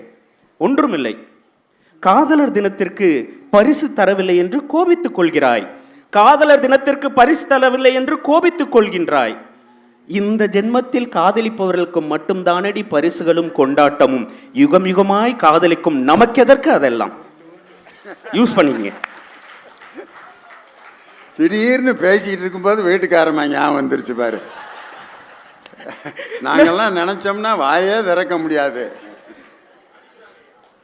அடிக்கிறார் நடுவர்களே. காதலர் தினத்தில் அந்த பாடல் வரும். நீங்க யோசிச்சு பாருங்க, இதை கற்பனை பண்ணி பாருங்க. உங்க இலக்கியவாதிகளால இந்த மாதிரி கற்பனை உலகத்துக்கு கூட்டு போக முடியாது. இதை மட்டும் கற்பனை பண்ணி பாருங்க. நிலத்தினில் உன் நிழல் விழ ஏங்குவேன், நீ போனா உன்னுடைய நிழல் வந்து அந்த நிலத்துல விழணும் அப்படின்னு நான் ஏங்குவேன். எதுக்குடா அப்படி ஏங்குறேன்னு கேக்குறாங்க. அந்த கலைஞர் பதில் சொல்றாரு, நிலத்தினில் உன் நிழல் விழ ஏங்குவேன், நிழல் விழுந்தால் மணலையும் மடியினில் தாங்குவேன், உடையனை எடுத்து என்னை உடுத்து நூலாடை கொடிமலர் இடையினை உறுத்தும் ரோஜா. அடுத்த வரிதான் சார் ரொம்ப முக்கியம். உன் பேரல்ல நான் சொன்னதும் என் வீட்டு ரோஜாக்கள் பூக்கின்றன. உன் பேரை போயிட்டு என் வீட்டு ரோஜா செடி கிட்ட மெல்லமா சொன்னா போதும், அது உடனே பூத்துடுது. ஒரு நாள் உன்னை காணாவிடில் எங்கே உன் அன்பென்று கேட்கின்றன. நான் உன்னை பார்க்காம போயிட்டேன்னு வச்சுங்க, அதே ரோஜா செடி என்கிட்ட கேள்வி கேட்குது, எங்கடா உன் அன்பு அப்படின்னு சொல்லி. நீ வந்தால் மறுகணம் இடியும் என் வானமே. அடுத்த வரிதான் விஜயகுமார்னு மனப்பாடம் பண்ணி வச்சுக்கோங்க, யூஸ் ஆகும். மழையில் நனைகையில் எனக்கு காய்ச்சல் வரும், வெயில் நீ நடக்கையில் எனக்கு வேர்வை வரும், உடல்கள் தான் ரெண்டு உணர்வுகள் ஒன்று. ரோஜா ரோஜா ரோஜா. அந்த ரோஜா எல்லாம் தெரியுமா? வயசாயிடுச்சு உங்களுக்கு தெரியாது. நடுவர் அவர்களே, நான் இப்படி சொல்லி நிறைவு செய்கின்றேன். காதல் மட்டுமல்ல, தாய் பாசம் மட்டுமல்ல, தந்தை பாசம் மட்டுமல்ல, சமூக கருத்துக்களையும் எங்களுடைய திரை இசை பாடல்கள் எத்தனையோ கொடுத்திருக்கிறது. தலை கோதும் இளங்காற்று செய்தி கொண்டு வரும் அப்படிங்கிற பாடல்ல இந்த வரிகள் அவ்வளவு அழகா இருக்கும். நீல வண்ண கூரை இல்லாத நிலமெங்கு ஏது, காலம் என்னும் தோழனோடு தடைகளம் மீறு. எவ்வளவு அழகா இருக்கும் தெரியுமா? நீல வண்ண கூரை இல்லாத நிலமெங்கு ஏது, காலம் என்னும் தோழன் உன்னோடு தடைகள மீறு, மாறுமோ தானா நிலை எல்லாமே மண்மேலே, போராடு நீயே அறமுண்டாகும் மண்மேலே, மீதியிருள் நீ கடந்தால் காலையொளி வாசல் வரும், தோளில் நம்மை ஏந்தி கொள்ளும் நமக்கான காலம் வரும் சொன்னானே. இதைவிட நம்பிக்கை உங்கள் இலக்கியவாதிகளால் தர முடியுமா என்று கேட்டு நல்லதொரு வாய்ப்பிற்கு நன்றி பாராட்டி இடம் அமர்கின்றேன். நன்றி, வணக்கம். ஆஹா, நான் என் வீட்டுக்காரமா வந்துக்கிட்டு இருக்கான், திண்டுக்கல்ல போயிட்டு இருக்கான். என் கூட எப்பயோ என் கூட படித்த ஒரு பொம்பளை பொண்ணு அது என்னை பார்த்துருச்சு. பார்த்துட்டு நானும் எங்கள் வீட்டுக்காரமா வர்றேன், லியோனே டே டே இங்கே வாடா எப்படின்னா, எங்கள் வீட்டுக்காரமா யாரா அது என்று முழிக்குது. அது யாருங்க இப்போ இருப்பா, நான் பக்கத்தில் பார்த்துட்டு சொல்கிறேன். அப்புறம் பார்த்தோன்னே, என்னைய மறந்துட்டியா? நம்ம 2 பேரும் 3ஆம் கிளாஸ்லேருந்து 8வது வரைக்கும் ஒன்றா படித்தோம்லடா. எனக்கு வந்து நீ எத்தனை தடவை நெல்லிக்காய் கடிச்சு கொடுத்துருக்க. நம்ம 2 பேரும் ஒன்றா நெல்லிக்காய் வாங்க போவோம்ல, கொடுக்காப்புளி வாங்கி கொடுத்துருக்க. அப்போ ஐயோ அம்புட்டா ஆதியிலேருந்து அந்த வரைக்கும் அடிச்சு விட்றா. எங்கள் வீட்டுக்காரமா முன்னால் நான் எப்படி நின்றுருப்பேன்னு யோசனை பண்ணி பாருங்க. அது வந்து சரி, நீ யாரு லூர்து ராணியா அப்படின்னு பேரு மறக்காம வச்சிருக்கியா நீ? அப்ப அவன் மறந்துருக்கா, நீ மறக்காம பேர் வச்சிருக்க அப்படின்னு. ஆமா, லூர்து ராணி தான்டா. பல்லெல்லாம் பாதி போய் அப்படியே ஒரு மாதிரி தலையெல்லாம் களைஞ்சி வயசாகி இந்த இப்படி அழுக்கு ஜாக்கெட்டையும் இப்படி கட்டிக்கிட்டு டே லியோனின்னு என்னை கூப்பிட்டுச்சு. லூர்து ராணி நல்லா இருக்க, நீ ஏன்டா இன்னும் அப்படியே இருக்க, நாங்கள் தான்டா கிளவி ஆகிட்டேன் அப்படின்னுச்சு. இல்லை இல்லை, நீ கிளவி ஆனாலும் நல்லா தான் இருக்க அப்படின்னோன்னா என் வீட்டுக்காரன் நவருக்குன்னு இப்படி கையை இறுக்கி பிடிச்சா பாருங்க. நானும் லியோனிய ஒன்னாவே தான் இருப்பான், என்னை விட்டுட்டு போகவே மாட்டான்னா பாரு. ஐயோ செத்தமுடா அன்னைக்கு, அவ்வளோதான் முடிஞ்சிடான்ட்டு. இதே காட்சி இதில் ரஜினிகாந்த் என்ன கபாலியா காலா படத்தில் ரஜினியோட பழைய லவ்வர் ஸ்கூட்டரில் வரும். ஈஸ்வரி ராவு ரஜினி இப்படியே உட்காந்துருப்பாங்க. அப்போ ஒரு பாட்டு, ரஜினியோட மனநிலைக்கு ஒரு பாட்டு அந்த கவிஞர் உமாதேவிங்கிற கவிஞர், ஜே தீபா அந்த கவிஞர் பேர் எழுதியிருக்காங்க. ஆகாயம் சாயாம தூவானமேது ஆராம ஆராம காயங்களேது கண்ணம்மா கண்ணம்மா கண்ணிலே என்னம்மா. எனக்கு அடுத்த வரி தான் ரொம்ப பிடிக்கும். மீட்டாத வீணை தருகின்ற ராகம் கேட்காது பூங்காந்தலே ஊட்டாத தாயின் கணக்கின்ற பால் போல் என் காதல் இருக்கின்றதே. ஊட்டாத தாயின் கணக்கின்ற பால் போல், ஒரு தாயால் ஊட்ட முடியாத பால் வந்து அந்த கணக்கு அப்படியே கனமாக இருக்கிற நேரத்தில் எப்படி இருக்குமோ அந்த நிலை எனக்கு வந்து விட்டதேன்ட்டு. அந்த நிலமையில தான் நான் இருந்தேன் அன்னைக்கு. பாடாப்பட்டு அதுக்கப்புறம் ஒரு வார்த்தை சொன்னதுனால தப்பிச்சேன். இங்கே பாரு, எனக்கு மட்டும் ஒரு பையன் மட்டும் பிறந்திருந்தான்னா ஓம் பிள்ளையே தாண்டா நான் கட்டியிருப்பேன்னா. அப்பா அன்னை முறை வருதில்ல, அப்போ தான் எனக்கு உசுரே வந்துச்சு. இவ்வளோ நாளாக என்னை அண்ணன் நினச்சிருக்கா அப்படின்னு சொன்னேன். நீ ஏதோ சிக்னல் கொடுத்துருக்க, அதனால தான் அவள் அப்படி சொல்கிறா அப்படின்னு அப்பயும் நம்ப மாட்டேங்கிறான். காரணம், எவ்வளோ வயசானாலும் தன் கணவன் தனக்கு மட்டும்தான் சொந்தமாக இருக்கணுங்கிற அந்த பொசசிவ்னஸ் ஒரு பெண்ணுக்கு வந்து இருக்கிறது. அதுதான் குடும்ப வாழ்க்கையினுடைய மிகப்பெரிய ஆழமான அன்பின் அடையாளமே. அதுதான் எங்கள் வீட்டுக்காரர் எனக்கு மட்டும்தான். அதனால தான் காதலர் தினத்தன்னைக்கு நான் உன் கூட வரலனாலும் நான் சொல்கிற பாட்டையாவது அங்கே நீ பாடிட்டு வா அப்படின்ட்டு அதுக்கு பிடிச்ச பாட்டை சொல்லி விட்டுருக்கா. அதனால தீர்ப்பில் அந்த பாட்டை நான் காரணம், நம்ம முதலமைச்சரை சுசீலா அம்மாவுக்கு டாக்டர் பட்டம் கொடுத்துட்டு சுசீலா அம்மா ஒரு பாட்டு பாட சொல்லி என்ன பாட்டு சொல்லி கேட்டார் தெரியுமா? முதல்ல நீராறும் கடலுடுத்த 2 பேரும் சேர்ந்து பாடினாங்க. நீராறும் கடலுடுத்த முதலமைச்சர் பாடினாரு, சுசீலா அம்மா வேற ஏதாவது பாட்டு கேளுங்க அப்படின்னு முதல்வரை கேட்குறாங்க. சுசீலா அம்மாட்ட அவர் நேர் விருப்பம் கேட்டார். என்ன பாட்டு தெரியுமா? நீ இல்லாத உலகத்திலே நிம்மதி இல்லை. சுசீலா அம்மா பாடினாங்கம்மா. நீ இல்லாத உலகத்திலே நிம்மதி இல்லை, உன் நினைவில்லாத இதயத்திலே சிந்தனை இல்லை, காயும் நிலாவானில் வந்தால் கண்ணுறங்கவில்லை, உன்னை கண்டு கொண்ட நாள் முதலாய் பெண்ணுறங்கவில்லை, கண்ணுறங்கவில்லை, உன் முகத்தை பார்ப்பதற்கே கண்கள் வந்தது, உன் மார்பில் சாய்வதற்கே உடல் வளர்ந்தது, கன்னி மனம் உனக்கெனவே காத்திருக்குது, இந்த காவல் தாண்டி அவள் உன்னை தேடி ஓடுது, தேடி ஓடுது. நீ இல்லாத யாரு? முதலமைச்சருக்கு எப்படிப்பட்ட பாட்டு பிடிச்சிருக்கு? இவ்வளவு அழகான திரை இசையினுடைய கற்பனை யாரு? தனியவேல். நாகநந்தினி, என்னை பேச விடுவீங்களா இல்லையா? நீங்களா மூடு வந்து பாடிக்கிட்டே இருக்கீங்களே அப்படின்ட்டு. வாங்கம்மா, உங்கள் பலத்த கரவழியோடு என் அருமை மகள் நாகநந்தினி உங்கள் முன்னால் பேச வருகிறார். தமிழ் மொழி என்று சொன்னால் உங்கள் நீரும் தித்திக்கும். அத்தகைய தமிழனை வணங்கி ஆன்றோருக்கும் சான்றோருக்கும் லியோனியாகிய நான் என்று 50 வருட பொன் விழாவை, அது எப்படி இலக்கியம் என்ற அருமை தமிழை எளியோருக்கு புரியக்கூடிய வகையில், பட்டி தொட்டி எங்கும் பாமரரும் அறியக்கூடிய வகையில் அந்த பட்டிமன்றத்தை கொண்டு செலுத்திய எங்களுடைய பாசத்திற்கும் வணக்கத்திற்கும் உடைய நடுவர் ஐயா அவர்களுக்கு முதற்கண் முத்தாய்ப்பான வணக்கத்தை தெரிவித்துக் கொள்கிறேன். நாம் பட்டிமன்றம் பேச ஆரம்பிச்சு 50 ஆண்டுகள் முடிவடையுது.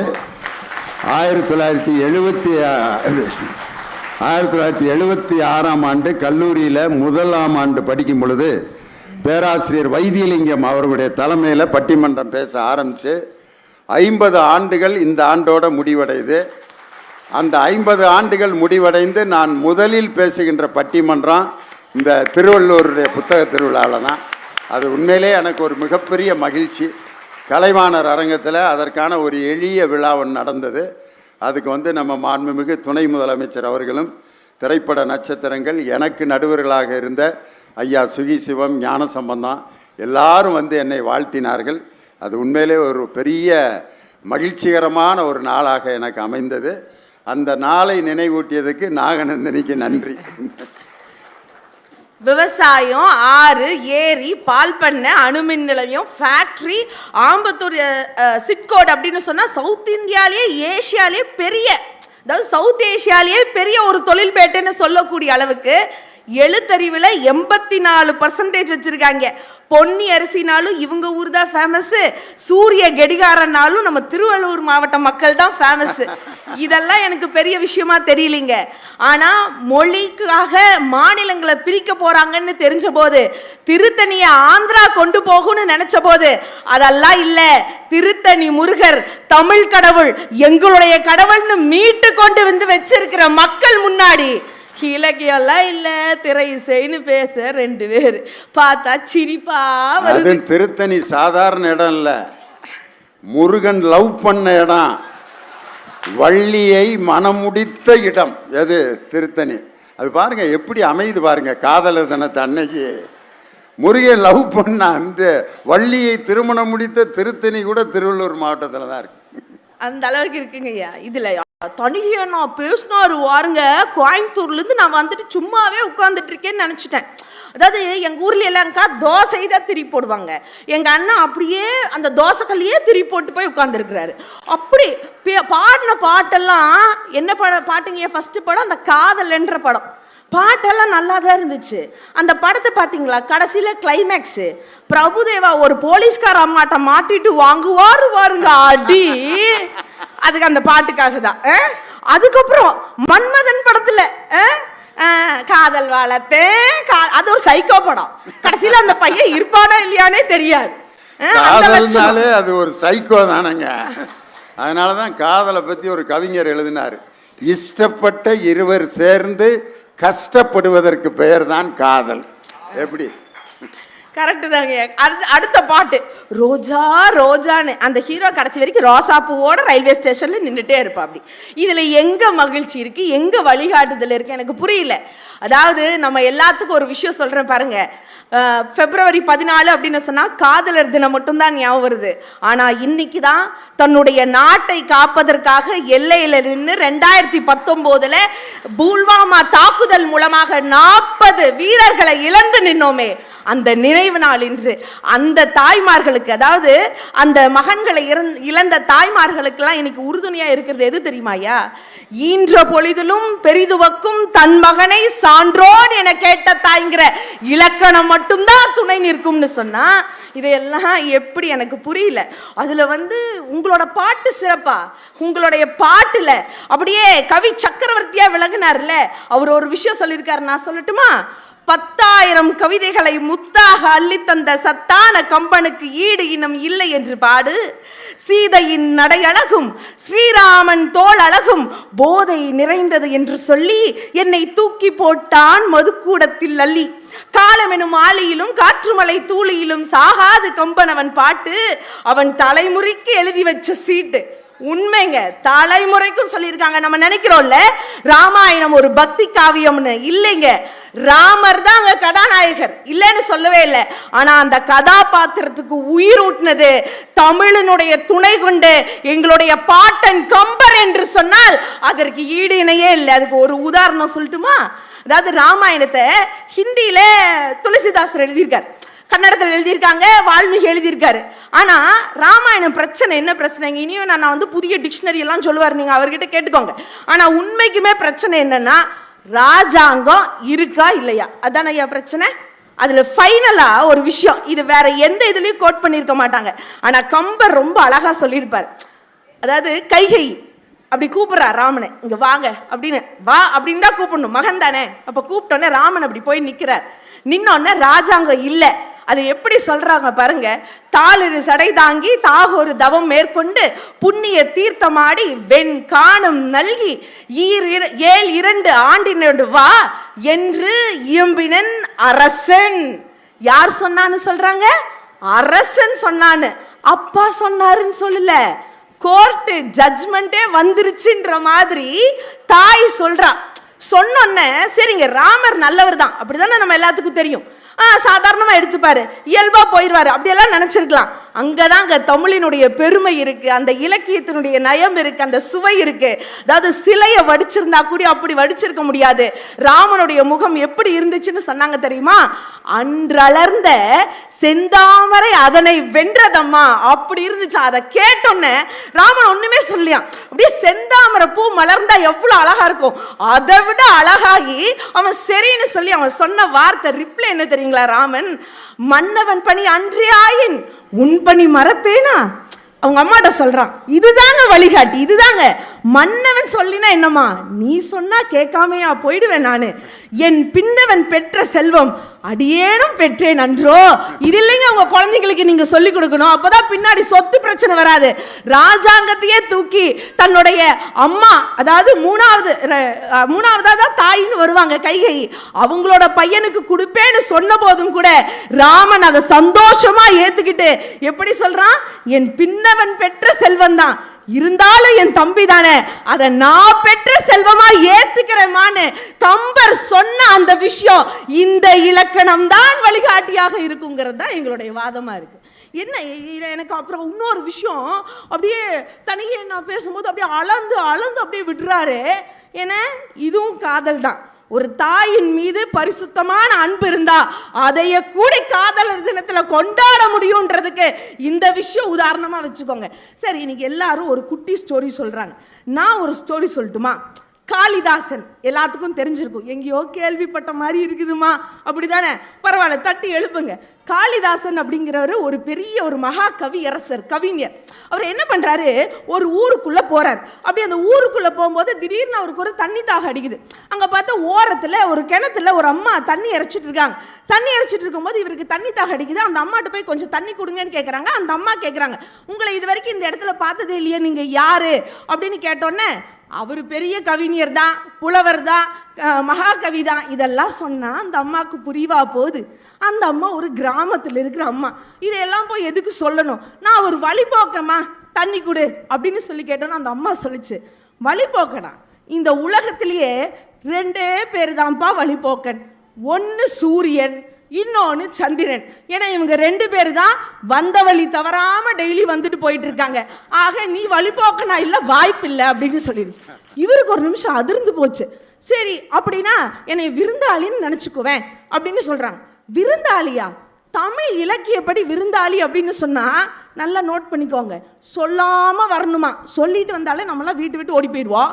இதுல தமிழ் இலக்கியப்படி எப்படின்னா சொல்லாம வீட்டுக்கு வர்றதுக்கு பேர் தான் விருந்தாளியா.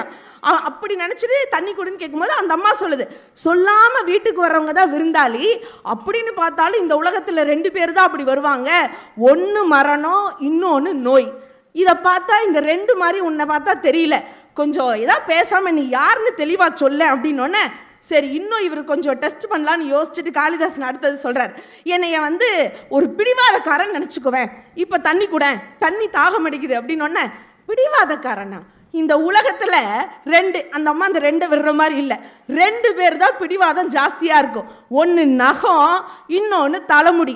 ஏன்னா இதுதான் வெட்ட வெட்ட வளர்ந்துக்கிட்டே இருக்கும் பிடிவாதமா அப்படின்னு சொன்னோன்னே காளிதாஸ் என்ன பண்றாரு, அம்மா தாயே என்னை விட்டுருமா, தெரியாம உங்ககிட்ட வந்து விளையாண்டுட்டேன், என் பேர் தான்மா காளிதாசன், என்னைய பெரிய கவிஞர்னு சொல்லுவாங்கன்னு சொல்லி முழுசா சரண்டர் ஆகிறாங்க. இந்த கதையை கேட்டோன்னே எனக்கு ஒரு விஷயம் ஞாபகம் வந்துச்சுங்க. புறநானூற்றுல சொல்லியிருக்காங்கல்ல, பெரியோரை வியத்தலும் இளமே, சிறியோரை இகழ்வது அதனினும் இளமே. இதையே நம்ம பிள்ளைங்களுக்கு சொல்லி கொடுத்தா இதுதானே சார் வாழ்க்கைக்கு மிக சிறப்பா இருக்கும். யோசிக்கணும். இதுல இன்னொரு விஷயம், ஏன் நம்மளுடைய இலக்கியங்கள் தான் வழிகாட்டியா இருக்கு அப்படிங்கிறதுக்கு. இப்ப அண்ணன் பாடினார் இல்லையா, நிறைய பாட்டு, ஐயா கூடி பாடினார். பெண்கள் அப்படின்னு சொன்னாலே என்ன மாதிரி பாட்டெல்லாம் பாடினாங்க, நிலவு, வான், முகில், காற்று, மேகம். நம்மளாம் தீயா வந்தால் யாரும் ஒத்துக்கவே மாட்டாங்க. ஆனால் ஒரு விஷயம் நல்லா பாருங்க, இன்னைக்கு 21ஆம் நூற்றாண்டுன்னு சொல்கிறோம், இன்னைக்கு கூட பெண் கவிஞர்களும் எழுத்தாளர்களும் குறைவாக தான் இருந்தாங்க. ஆனால் சங்க காலத்திலேயே பெண் எழுத்தாளர்கள் அதிகம் அப்படிங்கிறத ஔவை நடராசன் அப்படிங்கிறவர் PhD தீசிஸ் பண்ணி லிஸ்ட் போட்டு காமிச்சிருக்காரு. அதற்கு அர்த்தம் என்ன, பெண்கள் என்பவர்கள் அன்னைக்கே படிப்பிலையும் அறிவிலையும் ஆளுமையிலையும் சிறந்தவர்களாக விளங்கி இருக்கிறாங்கன்னு சொன்னது. அது மட்டும் இல்ல, பெண்களை மதிக்கக்கூடிய சமுதாயம் தான் நம்ம சமுதாயம். இன்னைக்கு ஒரு பாட்டு பாட சொல்லுங்க, அட்ரா அவளை, கொல்லுடா அவளை, வெட்ரா அவளை, அப்புறம் இஞ்சி இடு பழகி, இந்த மாதிரி தானேங்க நீங்க பாட்டு போறீங்க. என்னைக்காச்சும் பெண்களை பெருமையா படுத்திருக்கீங்களா? ஆனா இன்னைக்கு பாருங்க, அதை விட ஒரு படி மேலே உயர்ந்து போய் பரமசிவம் அப்படிங்கிறவர் அந்த பெண்களை எந்த அளவுக்கு யோசிச்சிருக்காரு அப்படின்னா, பெண்கள் அப்படிங்கிறவங்க தான் நம்மளுடைய சமூகமே தாய்வழி சமூகங்க. இது நம்மளுடைய நாட்டுப்புற இலக்கியத்தில் இருக்கு. அதில் சொல்லப்பட்ட ஒரு விஷயம், பெண்களை தான் காவல் தெய்வமா இன்ன வரைக்கும் நம்ம வழிபாடு செஞ்சுட்டு இருக்கோம். காவல் தெய்வம்லாம் எப்படி இருக்கும், கண்ணு விரிச்சு இப்படிதான் இருக்கும். ஏன்னா கண்ணு சிமிட்டுற நேரத்தில் கூட நம்மளுடைய வீட்டை யாராச்சும் வந்து களவாடக்கூடாது அப்படின்றதுக்காக நம்ம குலத்தை காப்பாத்துற மாதிரி ஒரு கண்ணு விரிச்சிருக்கும். முன்னாடி நான் ஒரு திருக்குறள் சொன்னேன், அதற்கான விளக்கத்தை சொன்னேன், நல்லா புரிஞ்சுக்கிட்டீங்க. இப்போ ஒரு விஷயம் சொல்ல போறேன், இப்போ அலர்ட் ஆயிக்கோங்க. நான் அடுத்த விஷயம் சொல்றேன். அந்த காவல் தெய்வங்கள் நாளைக்கு சிவன் ராத்திரி, சிவன் கோயிலுக்கும் போய் பாருங்க. நம்ம இன்னைக்கு துர்கைன்னு துர்கை அம்மாவை கும்பிடுறோம், ஆனா துர்கை அம்மா காவல் தெய்வம், அவங்களுடைய பேரு கொற்றவை. எல்லா காவல் தெய்வங்களும் வடக்கு நோக்கி தான் இருக்கும். ஏன் தெரியுமா, அன்னைக்கே நம்ம முன்னோர்களுக்கு தெரிஞ்சிருக்கு, தமிழனுக்கு பிரச்சனைன்னு ஒண்ணு வந்தா அது வடக்குல இருந்தாயா வரும், அதை காப்பாத்ததா காவல் தெய்வத்தையே வடக்குல வச்சிருக்காங்கன்னு சொன்னா, அந்த திருக்குறளும் இந்த கான்செப்ட் புரிஞ்சிருச்சுங்களா? ஐயோ, நான் யாரையும் குறையெல்லாம் சொல்லலீங்க, தமிழ்நாட்டு நிலவரம் என்னமோ அதை மட்டும்தான் அவங்க கிட்ட சொன்னேன். இன்னும் பேசணுமா சினிமா பாட்டை பற்றி? இந்த ஒரு பாயிண்ட்லயே எல்லாத்தையும் கத்தம் ஆக்கியாச்சு. ஐயா இல்லையா, நானும் நிறைவா ஒரு விஷயம் சொல்லிடுறேன். நானும் ஒரு சினிமா பாட்டு பாடணும்னு நினைக்கிறேன். ஏன்னா இவங்க மட்டும் தான் பாடுவாங்களா? நானும் ஒரு பாட்டு பாடுறேன். நங்கை நிலாவின் தங்கை, மங்கை நீதானே செங்கை, உன்னை பார்த்ததும் ஊரை விட்டு ஆங்கிலம் ஓடி போனதென்ன, சேராய் செம்மொழி செந்தமிழ் தான் என் மொழி இன்றே ஆனதென்ன, மந்தாகினி மங்கனினி சிந்தாமணி வா வா அம்சவேணி, நீ பௌர்ணமி வாரதினி மிர்நாளினி நீ என் சொற்பராணி. இதில் பார்த்தீங்கன்னா ஒரு இடத்துல கூட பெண்களை இழிவாக சொல்லியிருக்க மாட்டாங்க. ஏன்னா எழுதின கவிஞர் அப்பேற்பட்ட கவிஞர் பேரரசர் வாலி அவர்களினுடைய கைவண்ணத்தில் உருவான பாடல். இதில் சொல்லப்பட்ட அனைத்து வார்த்தைகளும் இலக்கியத்தில் வந்த சொற்கள் தான். இதில் சொல்லியிருப்பாங்க நங்கை, யாரோட நங்கைங்கிற அவங்களுடைய காதலி நிலாவோடைய தங்கை அப்படின்னு அதில் குறிப்பிட்டிருக்கும். ஒரு பெண்மகள், அதாவது தமிழ் பெண்ணை பார்த்தா அங்கே இருக்கக்கூடிய ஆங்கிலம் கூடி ஓடி போயிருன்ற அளவுக்கு வர்ணிச்சிருப்பார். அது எல்லாத்துக்கும் மேல மந்தாகினி அப்படிங்கிற அந்த வார்த்தை அயோத்தியா காண்டத்தில் ராமர் அவர்கள் சீதை கிட்ட காமிப்பாங்க. அது ஒரு அழகான நதியினுடைய பேர். அதே மாதிரி சிந்தாமணி அப்படிங்கிறது சீவக சிந்தாமணி. அதில் இருக்கக்கூடிய அம்சவேணி அப்படிங்கிற அந்த சொல் குண்டலகேசியில் வரக்கூடிய ஒரு பெயர். பௌர்ணமி எல்லாத்துக்கும் தெரியும், முழு நிலவு. அதே மாதிரி மிர்னாலினி அப்படிங்கிறது அந்த தாமரையினுடைய தண்டு மாதிரி தன்னுடைய அந்த மேனி இருக்கு அப்படிங்கிறத பறைசாற்றக்கூடிய விதத்தில் இலக்கியத்தினால தான் அவங்களுடைய திரையிசையே வாழுதுங்கிறத நீங்கள் புரிஞ்சுக்கணுங்க. அதுக்காகவே இந்த ஒரு விஷயம். நிறைவா இன்னைக்கு காதலர் தினம் எல்லாரும் பேசிட்டாங்க, நாங்களும் எங்கள் பங்குக்கு சொல்லணும்ல. எங்களுடைய தலைவனும் தலைவியும் எப்படி காதலிச்சாங்க தெரியுமா? எங்களுடைய பாரதிதாசன் அவர்கள் அழகா சொல்லியிருப்பார் குடும்ப விளக்குன்ற ஒரு விஷயத்துல. நாங்கள்லாம் உங்களை மாதிரி சும்மா ஒருத்தருக்கு ஒருத்தர் மட்டும் விரும்புறதில்லை. எங்களுடைய குடும்பம் எப்படி வளருதோ அப்படி தமிழ் வளரணும், தமிழ்நாடு வளரணும்னு நினைச்ச அன்னைக்கே எழுதியிருந்தாங்க ஐயா. வரும்படி விகிதப்படி நான் தரும்படி வாக்களித்தபடி கணக்கில் திங்கள் தோறும் கரம்படி வீதி தமிழ் கழகத்தார்கள் கடைப்படியை மிதித்து விட்டார் எண்ணி வைப்பார் பெரும்படியாய் செய்வதுண்டோ படிக்கணக்கை பேசிவிட்டால் கண்டபடி. அப்படியா, அறியாதபடியா சொன்னேன்? நாம் தமிழர் படிப்படியாய் முன்னேற்றம் எப்படியாய் பெறுவாராயின் இப்படியில் கீழ்ப்படியில் இரார்கள் என்றோ. மெய்ப்படி அறிஞர் சொற்படி நடந்தால் மேற்படியார் செப்பியபடி விந்தை பிறக்கும். எப்படிக்கு முதல் படியாய் தமிழ் படியே இருக்க வேண்டும். இதை நம்ம உணர்ந்தாதான். கஷ்டப்பட்டார்ல அமர்நாத் ராமகிருஷ்ணன் அவர்கள். நம்ம ஒரு காலத்தில் என்ன சொன்னாங்க?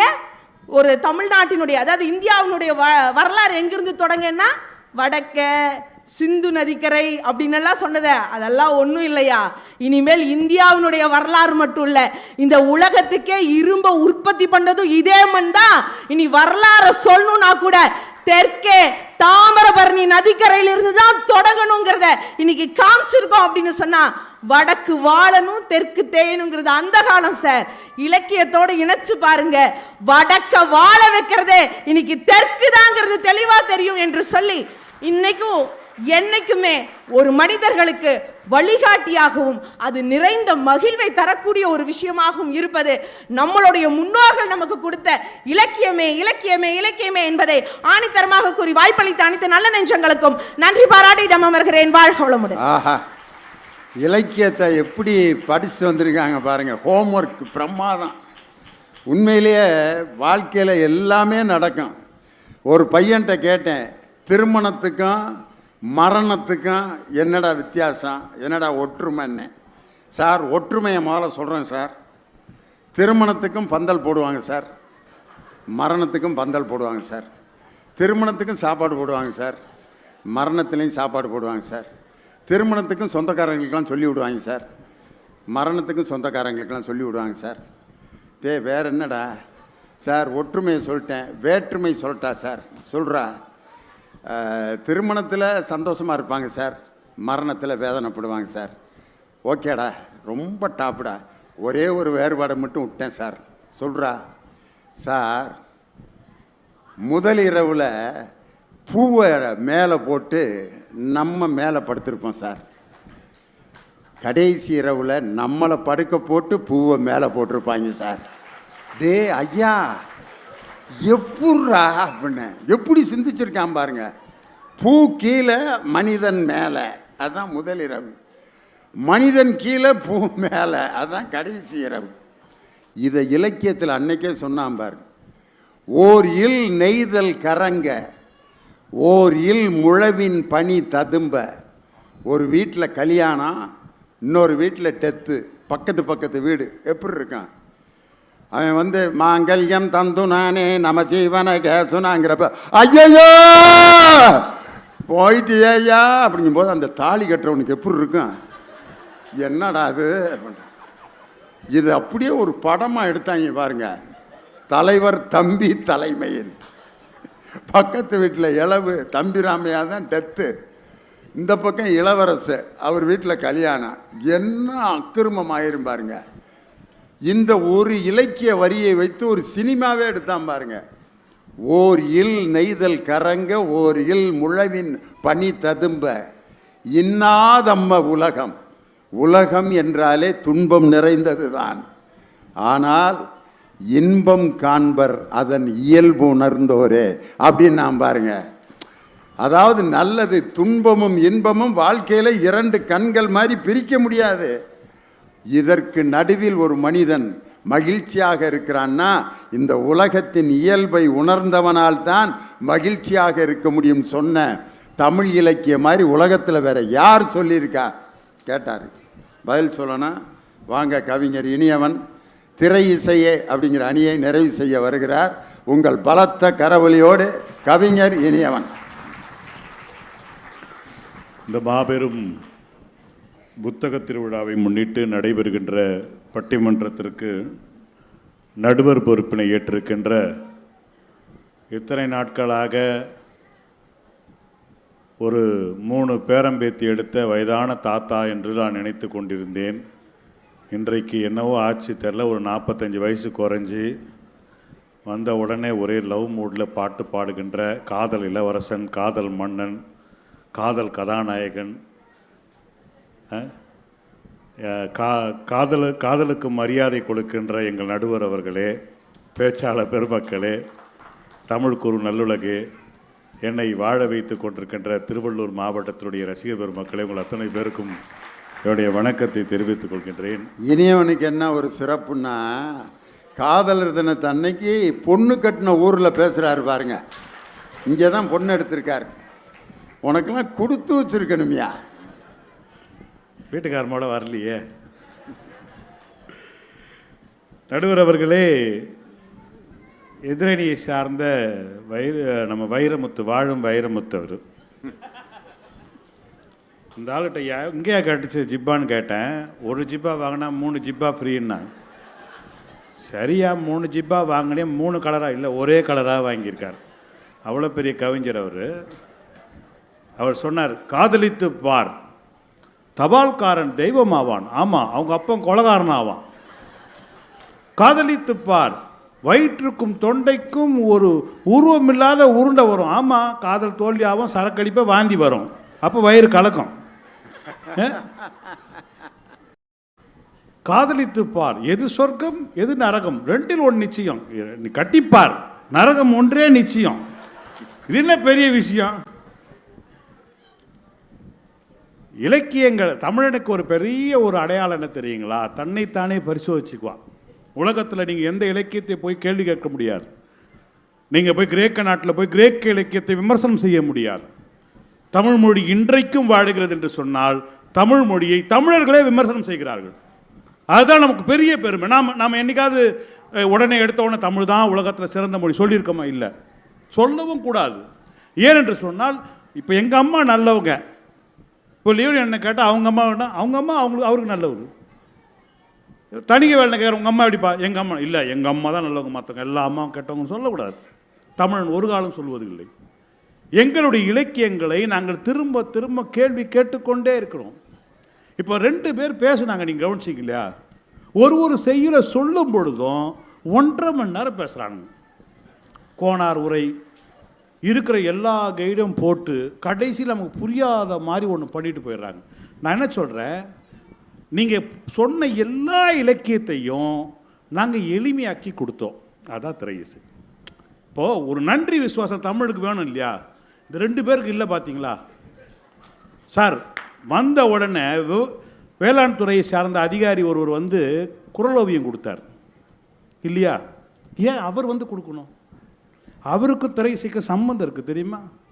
மோனிகா பாட்டுக்கும் அவருக்கு சம்பந்தம் இருக்குது சார். அந்த துறை சார்ந்த பாட்டு தான் அது. நீங்கள் நான் பேசி முடித்த பிறகு அந்த அதிகாரியை கூப்பிட்டு கேளுங்க, அவர் சத்தியமாக ஆமான்னுவார். அந்த நடுவில் உங்களுக்கு பிடிச்ச வரி நடுவில் அந்த பாட்டில் நீங்கள் அந்த வேளாண் துறை அதிகாரி கேட்டு பாருங்கள். இருக்கிற கல்டிவேஷனில் விவசாய முறையிலேயே ஜூம் கல்டிவேஷன் தான் சிறந்த முறைன்றது அவருக்கு தெரியும். அதனால அந்த விவசாயி தன்னுடைய காதலியை கைப்பிடிப்பதற்காக ஜும்முக்க சும்மா ஜூம் டெக்னாலஜியை பயன்படுத்தி நிறைய வருமானம் சேர்த்த பிறகு தன்னுடைய சாதாரண தஞ்சாவூர்காரியை பார்த்த உடனே உலக பேரழகி மோனிகா மாதிரியே இருக்கா, அதனால தான் மோனிகா என்று பாடினான். ஆரம்பிச்சியா வேலையா? இவர் மோனிகா பெலூச்சியையும் அக்ரிகல்ச்சர் டிபார்ட்மெண்ட்டையும் மிங்கிள் பண்ணி பேச ஒன்னே ஒரு ஆளால் தான் ஏன் முடியும்? இல்லை, அவர் வந்து சொல்கிறாரு, நீங்கள் பார்த்தீர்களா ஷாஜகான் மும்தாஜ், லைலா மஜ்னு, அப்புறம் கிளியோபட்ரா, எவனா வாழ்ந்தானா சார்? வாழ்ந்தானா? எங்கள் ஊரில் முனிமாக்காவும் முன்சாமி அண்ணனும் 90 வயசு வரைக்கும் வாழ்ந்தாங்க. இவனுக்கு சொன்ன இலக்கியத்தில் ஒருத்தனும் நல்லாவே வாழலை, எல்லாம் அல்பாயுஸில் போயிருக்கானுங்க. நான் ஏன் ஃபாலோ பண்ணணும்னு கேட்குறேன். அந்த அம்மா சொன்னாங்களே, நான் திருக்குறளுக்கு நான் எதிரி அல்ல, ஆனால் திருவள்ளுவனை கேள்வி கேட்கின்ற உரிமை எனக்கு இருக்கிறது. வள்ளுவன் சொல்லுகின்றான், தற்காத்து தற்கொண்டான் பேணி தகை சார்ந்த சொற்காத்து சோர்விலார் பெண். ஏன் ஏது வண்டி தானே ஆணுன்னு திருவள்ளுவர் சொல்றாரு. பெண் என்பவள் யாருன்னா தற்காத்து, அவளை பாதுகாத்துக்கணுமா ஒன்று. சரி, தற்கொண்டார் பேணி, கட்டினவனையும் பார்த்தனே அந்த எருமாடுக்கு அது பார்த்துக்க தெரியாதா சார்? இந்த கேள்வி நான் கேட்கல, உங்கள் ஊர் பொண்ணை கட்டினேன், என் பொண்டாட்டி கேட்குறாண்ணே. ஏன் வீட்டில் ஒரு வீட்டுக்காரருக்கு சோறாக்கி கூட போடக்கூடாதுங்கிற? ஏன் நீங்கள் போடுங்க, எவ்வளோ காலத்துக்கு அதுவே போடும், நம்ம போடுவோம் ஒரு காலத்துக்கு. அவ கேட்டா சார், திருவள்ளூர் சேர்ந்த பொண்ணு திருக்குறளை கேட்டான்ட்டா, உன்னை நீ பார்த்துக்க முடியாதா? தகை சார்ந்த சொற்காத்து. உங்கள் அம்மா பேசுறதுக்கு நான் வாய முன்னிப்பனா? நீ பேசுறது வாய முன்னிப்பனையா? எல்லாத்தையும் பேத்து சோர்விலார் பெண். ரோபோட்டாவா? அவ்வளோ மனுஷி தானே.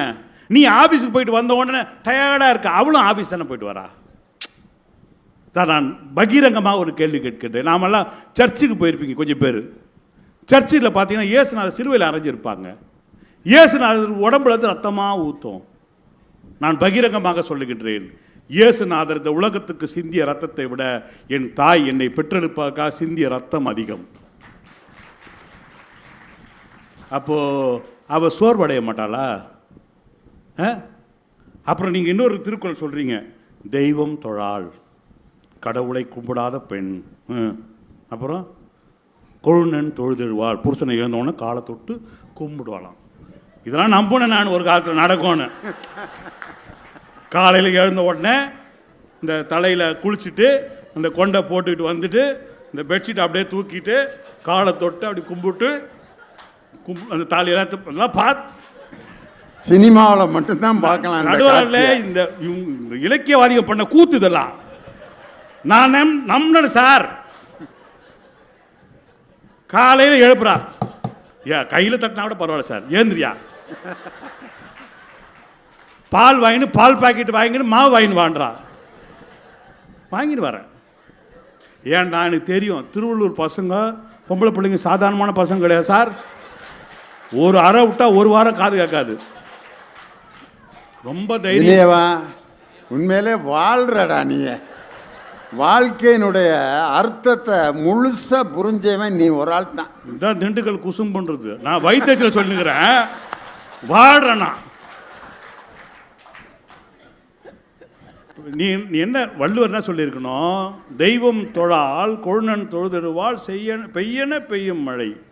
நீ மாத்து, தெய்வம் தொழான் பொண்டாட்டியை தொழுது எழுவான் பெய்யன பெய்யும். சத்தியமாக சொல்கிறேன், இன்னைக்கு மழை பெய்வதற்கு காரணம் நிறைய ஆண்கள் மனைவி தெய்வமாக நினைக்கிறாள். அதுவும் திருவள்ளூரில் பொண்ணு காட்டினவெல்லாம் தெய்வமாக நினைக்கிறான் சார்.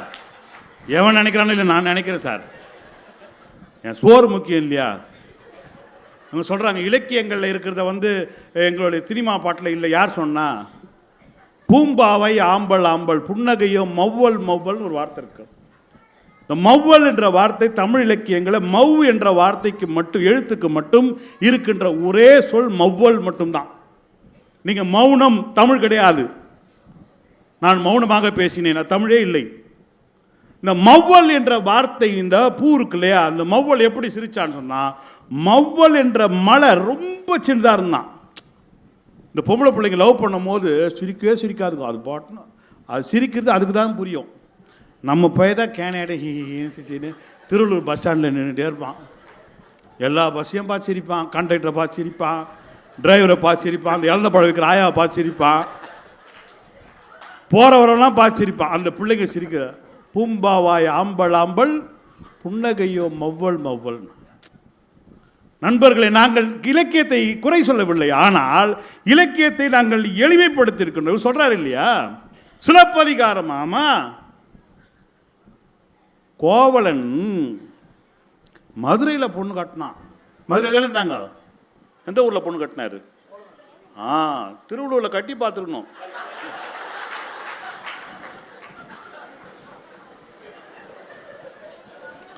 நான் மாதவி வீட்டுக்கு போகிறேன் கண்ணகி என்று சொன்னவுடன் கண்ணகி அழுதாளாம். நீ போறது ஒன்றும் பிரச்சனை இல்லைங்க, நான் உதவுவதற்கு புருஷன் பொண்டாட்டியா இருந்தா உதவணும் இல்லை என்று கண்ணகி வருத்தப்பட்டானா.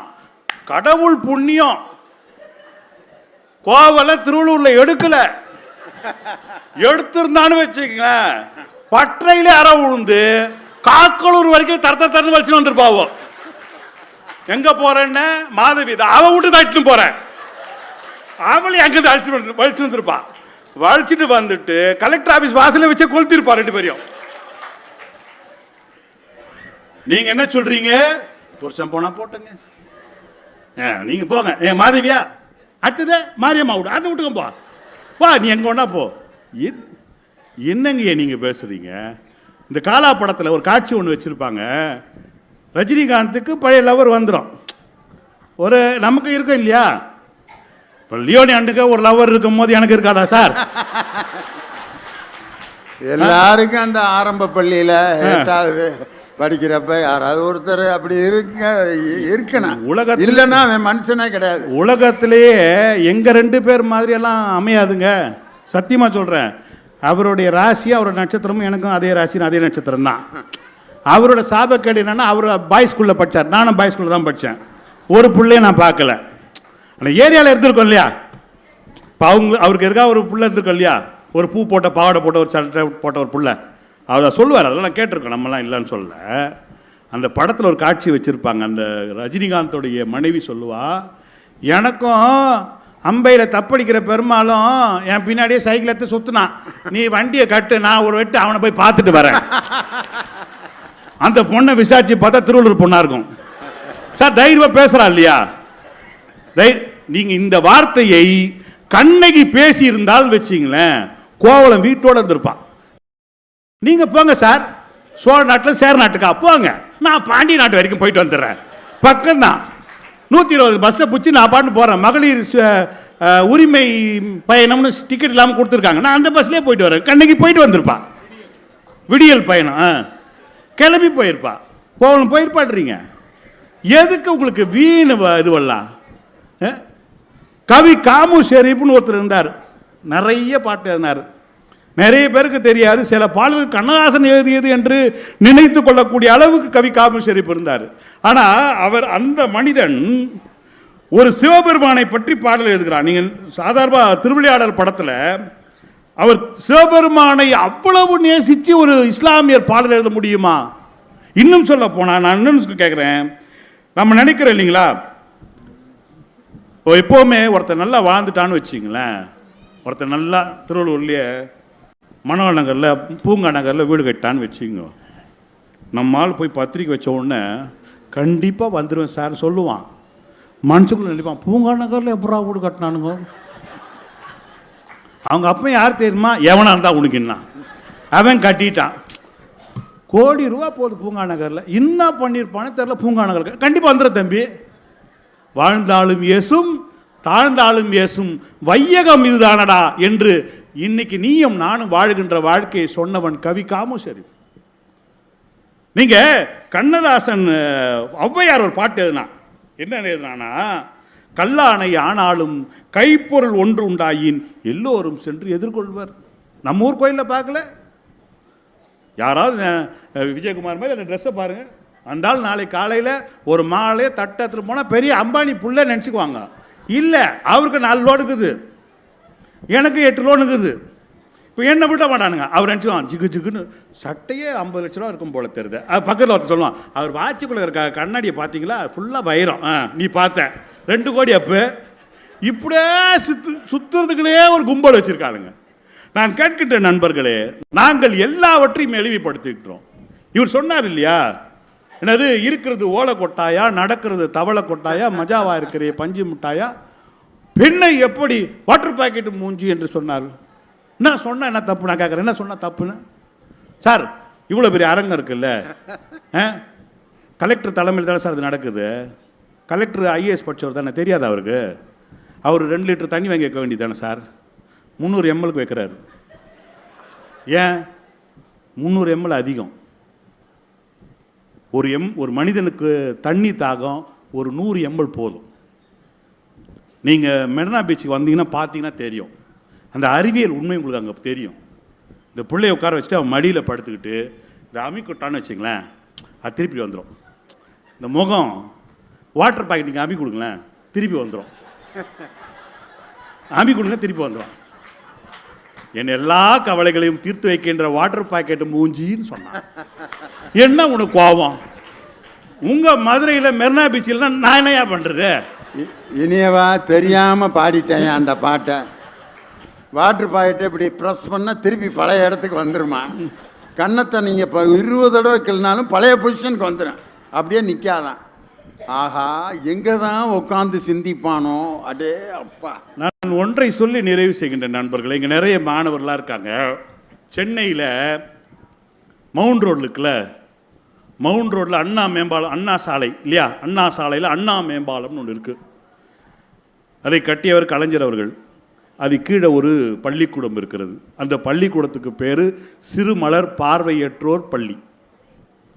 தயவு செஞ்சு நீங்கள் எப்பாவது உங்களுடைய பிறந்தநாள் கொண்டாட வேண்டும் என்றால் அந்த பிள்ளைகளோடு தயவு செஞ்சு போய் கொண்டாட்டுவாங்க. இல்லை என்றால் உங்கள் வீட்டில் என்னைக்காவது ஒரு விழானா ஒரு குழந்தைகளோடு போய் கொஞ்ச நேரம் உட்கார்ந்து பாருங்கள். ரொம்ப பெரிய உங்களுக்கு ஒரு பெரிய மன திருப்தி இருக்கும். எனக்கு தெரிஞ்சு கலைஞர் பெரும்பாலும் தன்னுடைய பிறந்தநாள் நிகழ்ச்சி முடிஞ்ச பிறகு அங்கே போவார். இளையராஜா அங்கே போயிருக்கார். அது மாதிரி நிறைய தலைவர்கள் அங்கே போகிறாங்க. ஏன் தெரியுங்களா?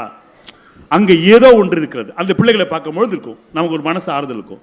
அந்த பள்ளிக்கூடத்தில் பள்ளிக்கூட பிள்ளைகள் எப்படி போவாங்க தெரியுங்களா? கை கழுவுறதுக்கு ட்ரெயின் மாதிரி இந்த நம்ம ரயில் பூச்சி இருக்கு இல்லையா, கருப்பு கலர் போ ரயில் பூச்சி தானே நம்ம சொல்லுவோம். அந்த பூச்சி மாதிரியே அந்த பிள்ளைங்க லைனாக அப்படியே கையை பிடிச்சிக்கிட்டே போகும். அதில் கையை கழுவிட்டு போகும்பொழுது ஒரு பொண்ணுக்கு காது கேட்குது, கண்ணு 2 கண்ணும் தெரியல எல்லா பிள்ளைகளுக்கும். அதில் ஒரு பொண்ணு சொல்கிறா, எவடியாவோ டேப்பை திறந்து விட்டுது, 3 கடி தண்ணி வேஸ்ட்டாக போகுதுன்னா. அப்போது கூட அந்த பிள்ளைங்களாம் சிரிச்சுட்டே சொல்லிச்சு, ஆமாம் இவ பெரிய ஐஏஎஸ் ஆஃபீஸரு, கலெக்டர் போலத்தது ஆர்டர் போடுறான், தண்ணி வீணாக போகுதுன்னு, போடி வேலையை பார்த்துக்கிட்டுன்னு சொல்லிட்டு எல்லாரும் சிரிக்கிறாங்க. அந்த பொண்ணு சொன்னான், எழுதி வச்சுங்கடி, ஒரு நாள் நான் வருவேன், நான் கலெக்டர் ஆவேன், நான் ஆர்டர் போடுவேன், என் ஆர்டரை எல்லாரும் கேட்பீங்கன்னா. சார் அந்த பொண்ணு 10ஆம் கிளாஸில் 465 மார்க் எடுத்தா. அந்த பொண்ணு ஓன் அழுதா, நான் 485 எடுக்க மாட்டேன், 495 எடுக்க வேண்டியவ, 465 495 எடுக்க வேண்டியவ. ஆனால் நான் சொல்ல இடத்துல உட்காந்து ஒருத்தங்க எழுதுனாங்க தெரியுமா, அவங்க பண்ண தப்பு. கண் பார்வை தெரிகின்றவர்கள் எல்லார் வீட்டிலையும் பத்திரிகையாளர்கள் போகிறாங்க, கேமராமேன்லாம் போகிறாங்களே, நான் தமிழ்நாட்டிலேயே மாற்றுத்திறனாளிகள் என் வீட்டுக்கு ஏன் கேமராமேன் வரல, பத்திரிகையாளர் வரல, நான் முதலமைச்சரை போய் பார்க்கணுன்றான். அவங்க அப்பா சாதாரண ஐசிஎஃப்ல குரூப் டி எம்ப்ளாயி கலாசியில் இருக்கார். அவர் என்ன பண்ணார், பொம்பளை பிள்ளை ஆசையாச்சேன்னு சொல்லிட்டு சைக்கிளில் உட்கார வச்சுட்டு நேராக செக்ரட்டரியேட் போயிட்டார். முதலமைச்சர் உள்ளே உட்காந்துக்கிறார். நான் முதலமைச்சரை பார்க்கறதுக்கு வந்திருக்கேன், என் பேர் பெனோ அப்படின்னு. முதலமைச்சர் நார்மலாக முதலமைச்சர்லாம் பார்க்க முடியாது. முதலமைச்சர் சொன்னார் வரவுங்க. போன உடனே அந்த பொண்ணு கேட்டால் முதலமைச்சரை பார்த்து, ஏன் சார் எல்லா வீட்டுக்கு கேமராமேன் போச்சு, என் வீட்டுக்கு ஏன் கேமராமேன் வரல? 2வது நீங்கள் எனக்கு முதலமைச்சர் தானே, எனக்கே நீங்கள் வாழ்த்து சொல்ல? என்ன மாதிரி எத்தனை மாற்றுத்திறனாளி இருப்பாங்க, அவங்களுக்கு நீங்கள் என்ன பண்ண போறீங்கன்னு. அந்த வயதான முதலமைச்சர் கலைஞர் சொன்னார், மன்னிச்சுக்குமா, நான் இனிமேல் மாற்றுத்திறனாளிகள் யாரெல்லாம் படிப்பு முதல் மாணவர்களாக வர்றார்களோ முதல் 5 இடத்துல அவங்களுக்கு எல்லாம் இலவச கல்வி சொல்லிட்டு அவ வீட்டுக்கு போகிறதுல ஆர்டர் போட்டாங்க.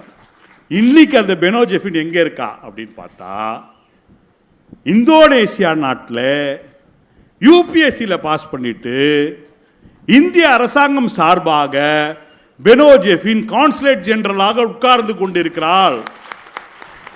கான்சுலேட் ஜெனரலாக சாதாரணமாக இல்லை, இந்திய பிரதமருக்கு இணையான ஒரு பதவி ஒரு நாட்டில் உட்கார்ந்து. பிரதமர் எல்லா நாட்டிலும் பிரதமராக உட்கார முடியாது இல்லையா? அப்போ இந்தோனேஷியாவில் இந்திய பிரதமராக பெனோ ஜெஃபின் உட்கார்ந்து கொண்டிருக்கின்றாள். எங்களுடைய கவிஞன் பார்த்தான், வாழ்க்கை பயணம் வாசிப்போம், வாழும் வரை யோசிப்போம், முயற்சி என்ற ஒன்றை மட்டும் மூச்சு போல சுவாசிப்போம், லட்சம் கனவு கண்ணோடு, லட்சியங்கள் நெஞ்சோடு, உன்னை வெல்ல யாருமின்றி உறுதியோடு போராடு. எந்த மனிதன் நெஞ்சுக்குள் சோகம் இல்லை சொல்லுங்கள் என்று பாடல்களை எழுதி எழுதி எழுதி நான் எப்பொழுதெல்லாம் சோர்வாக இருக்கேனோ என்னை தடவி தடவி கொடுத்து உங்களை போன்று ஒரு செய்தியை கொடுத்த உடனே ஒரு கோணார நோட்ஸ் எடுத்து என்ன எழுதினாரு 4 பக்கம் திரும்பி பார்த்து அந்த கோணார தப்புன்னு சொல்லிட்டு இன்னொரு நோட்ஸ் எடுத்து அதை பார்த்து அவன் ஒரு விளக்கம் போட்டதோடைய சாதாரண எளிய மக்களை பார்த்து சொல்லக்கூடிய வரிகளாக எங்களுடைய திரைப்படங்கள் இருக்கிறது. திரைப்படங்கள் இன்றைக்கும் ஆறுதல் கொடுக்கிறது. நண்பர்களே, நீங்கள் நாளை வேண்டாம், இந்த நிகழ்ச்சி முடிந்தவுடன் நம்ம திருவள்ளூர் பஸ் ஸ்டாண்டுக்கு போங்க, ஒரு ரிக்ஷாவில் உட்காந்துக்கிறவன் ஒரு சின்ன ரேடியோவை சவுண்டை வச்சுக்கிட்டு பழைய எம்ஜிஆர் பாட்டை போட்டுக்கிட்டு பொன்னான வாழ்வு மண்ணாகி போனால் துயரம் இதுதான் நான் சந்தோஷமாக இருக்கின்ற இந்த ஆறுதல் திரை இசை பாடல்கள் தான் வழங்குகின்றதை தவிர இலக்கியங்களுக்கு இருக்கிறது, ஆனால் எங்களுக்கு புரியவில்லை. வாய்ப்புக்கு நன்றி, வணக்கம். ரொம்ப அருமையாக 4 பேரும் பேசி முடிச்சிட்டாங்க. நான் பயந்துக்கிட்டே தான் உட்காந்துருக்கேன். ஏன்னா சனிக்கிழமை நாளைக்கு ஞாயிற்றுக்கிழமை போய் ரெஸ்ட் எடுத்துகிட்டு ஒரு கறியை ஆக்கி சாப்பிட்டு இந்த முடிப்பாங்கன்னு பார்த்தா இப்படி பேசிக்கிட்டு இருக்காங்களே அப்படின்ட்டு ஒரு 10 பேராது எந்திரிப்பீங்கன்னு நான் நினச்சேன். உங்களை தப்பாக கணக்கு போட்டேன். ஆனால் இப்போ பட்டிமன்றத்தினுடைய தலைப்பு மாறிடுச்சு. ரசனையில் விஞ்சியது திண்டுக்கல்லா திருவள்ளூரா அப்படிங்கிறதுல உங்களை தப்பாக கணக்கு போட்ட திண்டுக்கலுக்கு தோல்வி, வெற்றி எங்கள் திருவள்ளூரின் ரசிக பெருமக்களுக்கு தான். அதனால் ஒவ்வொன்றுக்கும் ஒரே ஒரு பாட்டு மட்டும் உதாரணமாக நான் சொல்ல போகிறேன். காரணம், ஒரு இசை என்பது ஒரு மிகப்பெரிய சுகம். அது இசை கேட்டால் புவி அசைந்தாடும், அது இறைவன் அருளாகும். நாங்கள் இசையால் வசமாக இதயம் ஏதுங்கிறான். அந்த பாட்டுக்கு music is the food of love. யார்? Shakespeare. Music is the food of love play on. காதலுக்கு உணவு போன்றது இசை அப்படின்னு. இது மாதிரி ஒரு கச்சேரி நடந்துட்டு இருக்கு, கர்நாடக சங்கீத கச்சேரி. ஒரு பாகவதர் பாடிக்கிட்டு இருக்கார். கலியுக வரத கண் கண்ட தெய்வமாய் காட்சிகளேப்பது பழனியிலே தீம் தாக்கிட்ட ஜுனுதா தாக்கிருத்த ஜுனுதா திக்கிட்ட ஜுனுதா திங்கிறதான் தண்டாக்க திண்டண்டாக்கிறது தண்டாக்கிறது மிருதாங்க அட்டின்னா கச்சேரி பறக்குது. 3 மணி நேரம் கச்சேரி நடந்துகிட்டு இருக்கு. அந்த மிருதங்க வாசிக்கிறவர் அசராதவர் அடிக்கிறாரு. இந்த ஜதி சொன்னவனுக்கு பசி வந்துருச்சு. கலியுகம் கலியுக தீம் தக்கிட்ட ஜுனுதா தக்கிருத்த ஜுனுதா தீம் த ஜுனுதா திக்கிட்ட ஜுனுதா. முடிக்க மாட்டான் போல இருக்க அப்படின்ட்டு ஒரு ஐடியா பண்ணான் பாருங்க அவன். தீம் தக்கிட்ட ஜுனுதா திங்கிறதத்தா அங்க தொங்குறதத்தா திங்கிறத தொங்குறத திங்கிறத தொங்குறதத்தா திங்கிறதத்தா தொங்குறதத்தான். நான் பாரு, பாகவதர் இப்படி ஒரு ஜதி என் லைஃப்லேயே கேள்விப்பட்டதில்லை. திங்கிறதத்தா தொங்குறதத்தாங்கிறான். என்னத்தை நான் கேட்குறான்னு பார்த்தா, நிகழ்ச்சி நடக்கிறதுக்கு பக்கத்தில் ஒரு பெட்டி கடையில் வாழைப்பழம் தொங்கிட்டு இருக்கு. அதை கேட்குறான். திங்கிறதத்தா தொங்குறதத்தா தா தா தான் பாரு. பாகவதர் நன்றி வணக்கம்ட்டார். ஐயோ வேணாம்டா, இனி அடுத்து வேற என்னத்தையாவது பாடி போடுவேன், என்னைய சான் பாடினாலும் செத்து போடான்னு பாடிடுவேன் அப்படின்னு. வாழ்க்கையில் ரசனை வேணும் ஒரு மனிதனுக்கு. இதை நம்ம இலக்கியம் சொன்னது மாதிரி செத்துப்போன் வள்ளுவர் வேற யாரையுமே நிறைய இடத்துல சொல்லியிருக்காரு. செவியிற் சுவையுணரா வாயுணர்வின் மாக்கள் அவியினும் வாழினும் என் செத்துரு. காதால கேட்டு அடைய முடியாத மகிழ்ச்சியை அடைய முடியலையா, செத்துறாங்கிறார். இன்னைக்கு உண்மையிலே திருவள்ளூர் மக்கள் என்ன ரசனை சுகமாக இருக்கு. ஒரே ஒரு பாட்டு, திரை இசை பாட்டு ஒன்று சொல்கிறேன், பழைய பாட்டு. ஒரு பெண்ணுக்கு அடிக்கிற கைதான் அணைக்கும், இப்படியே ஆறுதல் சொல்லியிருக்காங்க. அடிக்கிற கைதாண்டி அணைக்கும், அவர் அடிக்கிறாருன்னு கோவப்பட்டுறாத. கோபம் இருக்கிற இடத்துல தான் குணம் இருக்கும். எவ்வளவு முட்டாள்தனமான பழமொழி தெரியுமா? அடிக்கிற கைதான் அணைக்கும்னா ஓங்கி அடித்து மயக்கம் போட்டு கோமா ஸ்டேஜில் மூச்சு திணறிக்கிட்டு இருக்கும்போது அப்போ போய் நீ அணைச்சி முக்காத்துட்டுக்கு பிரயோஜனம் உண்டா? அது என்ன அடிக்கிற கைதான் அணைக்கும்? ஒரு பெண்ணுக்கு லவ் பண்ணுறதுக்கு கூட உரிமை இல்லையா? அன்னைக்கு அழகாக இருக்கான் ராமன், அவன் மேலே ஆசைப்பட்டா சூர்பனக. ஆசைப்படாத, ஏற்கனவே அவனுக்கு கல்யாணம் ஆயிடுச்சு போ அப்படின்னு துரத்தி விட்டுருக்கலாம். அவளை கூப்பிட்டு மூக்கை அறுத்து ஓடு, எதுக்கு நீ ராமனை லவ் பண்ண? அவளுக்கு என்ன தெரியும், ஏற்கனவே சீதையை கல்யாணம் பண்ண இருக்காருன்னு. ஏதோ பார்த்துருக்கா, சூப்பராளாக இருக்கானே அப்படின்ட்டு வந்திருக்கு. வந்ததுன்னா ஏற்கனவே கல்யாணம் ஓடு அப்படின்னு துரத்தி விட்டுருக்கானே, மூக்கை அறுத்துருக்கான் பார். ஒரு பெண்ணுக்கு காதலை சொல்வதற்கு கூட அன்னையிலிருந்து உரிமை இல்லை. அதனால தான் படையப்பா படத்தில் ரஜினி ஒரு டயலாக் பேசுவார், பார்த்துருக்கீங்களா? அதிகமாக ஆசைப்படுற ஆம்பளையும் அதிகமாக கோவப்படுற பொம்பளையும் நிம்மதியாக இருந்ததாக சரித்திரமே இல்லை. பொம்பளை கோபமே வரக்கூடாது, என்ன மண்ணாவ? அதிகமாக கோவப்படுற பொம்பளையும் அதிகமாக ஆசைப்படுற ஆம்பளையும். அதிகமாக ஆசைப்படுற பொம்பளை நிம்மதியாக இருக்க முடியுமா? அதிகமாக கோவப்படுற ஆம்பளை மட்டும் நிம்மதியாக இருக்க முடியும். அது என்ன ரெண்டாக பிரிக்கிறது? அதிகமாக ஆசைப்படுற ஆம்பளையும் அதிகமாக கோவப்படுற பொம்பளையும் நிம்மதியாக இருந்ததாக சரித்திரமே இல்லை. இன்றைக்கி நான் சொல்கிறேன், உண்மையிலே வீட்டில் சண்டை வரும். சண்டை வந்தால் தான் அதுக்கு பேர் குடும்பம். ஒரு பாட்டு மருதகாசி எழுதியிருக்காரு, நம்ம பட்டணத்தில் போய் பொழைச்சிக்கலாம் அப்படின்னு கூப்பிடுறான் தன்னுடைய மனைவியை. பட்டணந்தான் போகலாம் அடி பொம்பளை, பணங்காசு தேடலாம் அடி, என் கட்டாணி முத்து என் கண்ணாட்டி நீயும் வாடி பொண்டாட்டி தாயி. அவ சொல்கிறா, கூப்பிட்டீல ஏன் போனேன் அப்படிலாம் போகல. டவுனு பக்கம் போகாதீங்க மாப்பிள்ள, டவுனாகி போயிருவீங்க. அந்த டாம்பீகம் ஏழைக்கு தாங்காத பயணம் வேண்டான்னா கேளு மாமா. இவர் டவுனில் போய் எப்படி பொழைக்க போகிறேன்னு லிஸ்ட்டு போடுறார். ராத்திரி பகலா ரிக்ஷா இழுப்பேன், நைஸா பேசி பைசா கறப்பேன், ட்ராமா சினிமா சர்க்கஸ் பார்ப்பேன், ராசா மாதிரி சிகரெட்டும் பிடிப்பேன், வேர்த்து புழுங்கு நான் பீச்சுக்கு போவேன், மீத்த பணத்தில் மீன் வாங்குவேன், ஆத்தாடி உன் கையில் கொடுப்பேன், ஆக்க சொல்லிட்டு சாப்பிட்டு படுப்பேன் அப்படிங்கிறா. அப்புறம் அப்படின்னு கேட்குறாவ, இதுக்கு மேலே சொல்ல மாட்டேன்டி பொம்பளை, இந்த ஊரில் இருக்க மாட்டேன்டி. அப்பையும் ஆம்பளை திமுறப்பார். நீ இப்பவே போவனும் கொப்பாவை கேட்டு ஏதாச்சும் வாங்கி வாடி. ஒப்பன்ட்டு போய் ஏதாவது வாங்கிட்டு வாடி. போய் மெட்ராஸில் பிச்சை எடுக்க போகிற, இதில் உங்கள் ஒப்பன்ட்டு போய் ஏதாவது வாங்கிட்டு வாடின்னு. அப்போ தான் பொம்பளை அறிவுள்ளவங்கிறதுக்கு விளக்கம் கொடுக்குறா.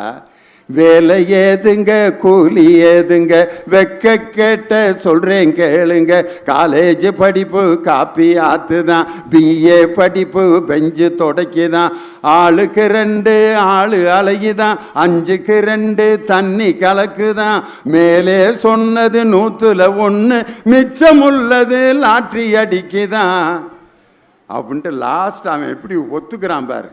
நீ உலகம் அறிஞ்ச பொம்மை நாட்டி, நான் ஒன்றுமே தெரியா கம்ம நாட்டி, ஊரு விட்டு ஊரு போனா பேரு கெட்டு போகும் முன்னு உண்மையோட சொல்ல நல்லதுன்னு கேட்டுக்கிட்டு பட்டணந்தான் போக மாட்டேன்டி பொம்பளை, பயணமாக சொல்ல மாட்டேன்டி அப்படின்னு 2 பேரும் போய் விவசாயம் பார்க்கலாம் வாடின்னு ஒரு பொம்பளை சொன்னதை கேட்டுக்கிட்டு ஆம்பளை அவளுடைய அறிவுபூர்வமான விஷயத்துக்கு அடிபணிந்தது போல் மருதகாசி ஒரு பாட்டு எழுதினார் பார்த்தீங்களா? ரைட்டு. சினிமா பாட்டில் என்ன பெரிய விசேஷம்? மியூசிக் இருக்கும், அதில் காட்சி இருக்கும். அதனால் அது நம்ம மனசை விட்டு போகவே போகாது. அலைகள் ஓய்வதில்லைல அந்த காதல் பாட்டு. ஆஹா, ராதா பிரிஞ்சு போகிறா, படிக்க போகிறா, கார்த்திக்கு அவன் ஐயர், அந்த பிள்ளை கிறிஸ்தவ பிள்ளை, படிக்க போகிறப்ப கவிப்பேரரசு வைரமுத்து 1 மணி நேரத்தில் எழுதின பாட்டு, இசைஞானி இளையராஜா 1 மணி நேரத்தில் மியூசிக் போட்டு 2 மணி நேரத்தில் உதயமான பாட்டு. இதை ஏன் இங்கே நான் பாடுறேன்னா, இன்னைக்கு காதல் இருந்தேன்னா என் பாட்டை நீ அங்கே பாடணும் அப்படின்னு எங்கள் வீட்டுக்காரம்மா சொல்லி அனுப்புனதுனால வலிந்து இந்த பாட்டை நான் இங்கே பாடுறேன். சகம பனி சா சானி பாமகச மம ப கமக கமகச நினிச ககச நினிச காக மம ப சாச நீனி காக மாம நீனி சாச நினிச விழியில் விழுந்து இதயம் நுழைந்து உயிரில் கலந்த உறவே இரவும் பகலும் உரசி கொள்ளும் அந்தி பொழுதில் வந்துவிடு. பாட்டு ஃபினிஷிங் தான் அழகு. நான் படிக்க போறேங்கிறா. கல்வி கற்க நாளை செல்ல அண்ணன் ஆணையிட்டான். காதல் மீன்கள் ரெண்டில் ஒன்றை கரையில் தூக்கி போட்டான். விழியில் விழுந்து இதயம் நுழைந்து உயிரில் கலந்த உறவே இரவும் பகலும் உரசி கொள்ளும் அந்தி பொழுதின் போது அலையின் கரையில் காத்திருப்பேன் அழுத விழிகளோடு. எனக்கு மட்டும் சொந்தம் உனது இதழ் கொடுக்கும் முத்தம், உனக்கு மட்டும் கேட்கும் எனது உயிர் உருகும் சத்தம். என்ன அழகு பாட்டு. காதலை இதுக்கு மேலே வேற என்ன சொல்றது? சினிமா பாட்டு திரை இசைக்கு என்ன ஒரு அழகுனா மியூசிக் இருக்கும். சுத்ததன்யாசி ராகத்தில் இசைஞானி இதை மியூசிக்காக போட்டார். ராதா கடற்கரையில் ஓடுவா, கார்த்திகை உட்காந்து அழுகிறத காட்சியாக பார்ப்போம், மனசில் ஆழமாக பதியுது. சிற்பி பாலசுப்ரமணியம் எழுதின பாட்டை கிழக்கே போகும் ரயிலில் பாரதி ராஜா போட்டிருப்பார். மலர்களே நாதஸ்வரங்கள் மங்கள தேரில் ஹம்சதுனி ராகம். சினிமாவுக்கெல்லாம் ராகம் இருக்கு, காட்சி இருக்கு. ஆனால் இலக்கியத்துக்கு அது ஏதாவது உண்டா? இன்னைக்கு நான் ஒரே ஒரு இலக்கிய பாட்டோட தீர்ப்பு சொல்றேன். சண்டை போடாத கணவன் மனைவி யாராவது ஒருத்தர் இங்க இருந்தா கை தூக்குங்க. இது வரைக்கும் நான் சண்டையே என் மனைவி கூட போட்டதில்லை. ஒரு ஆள்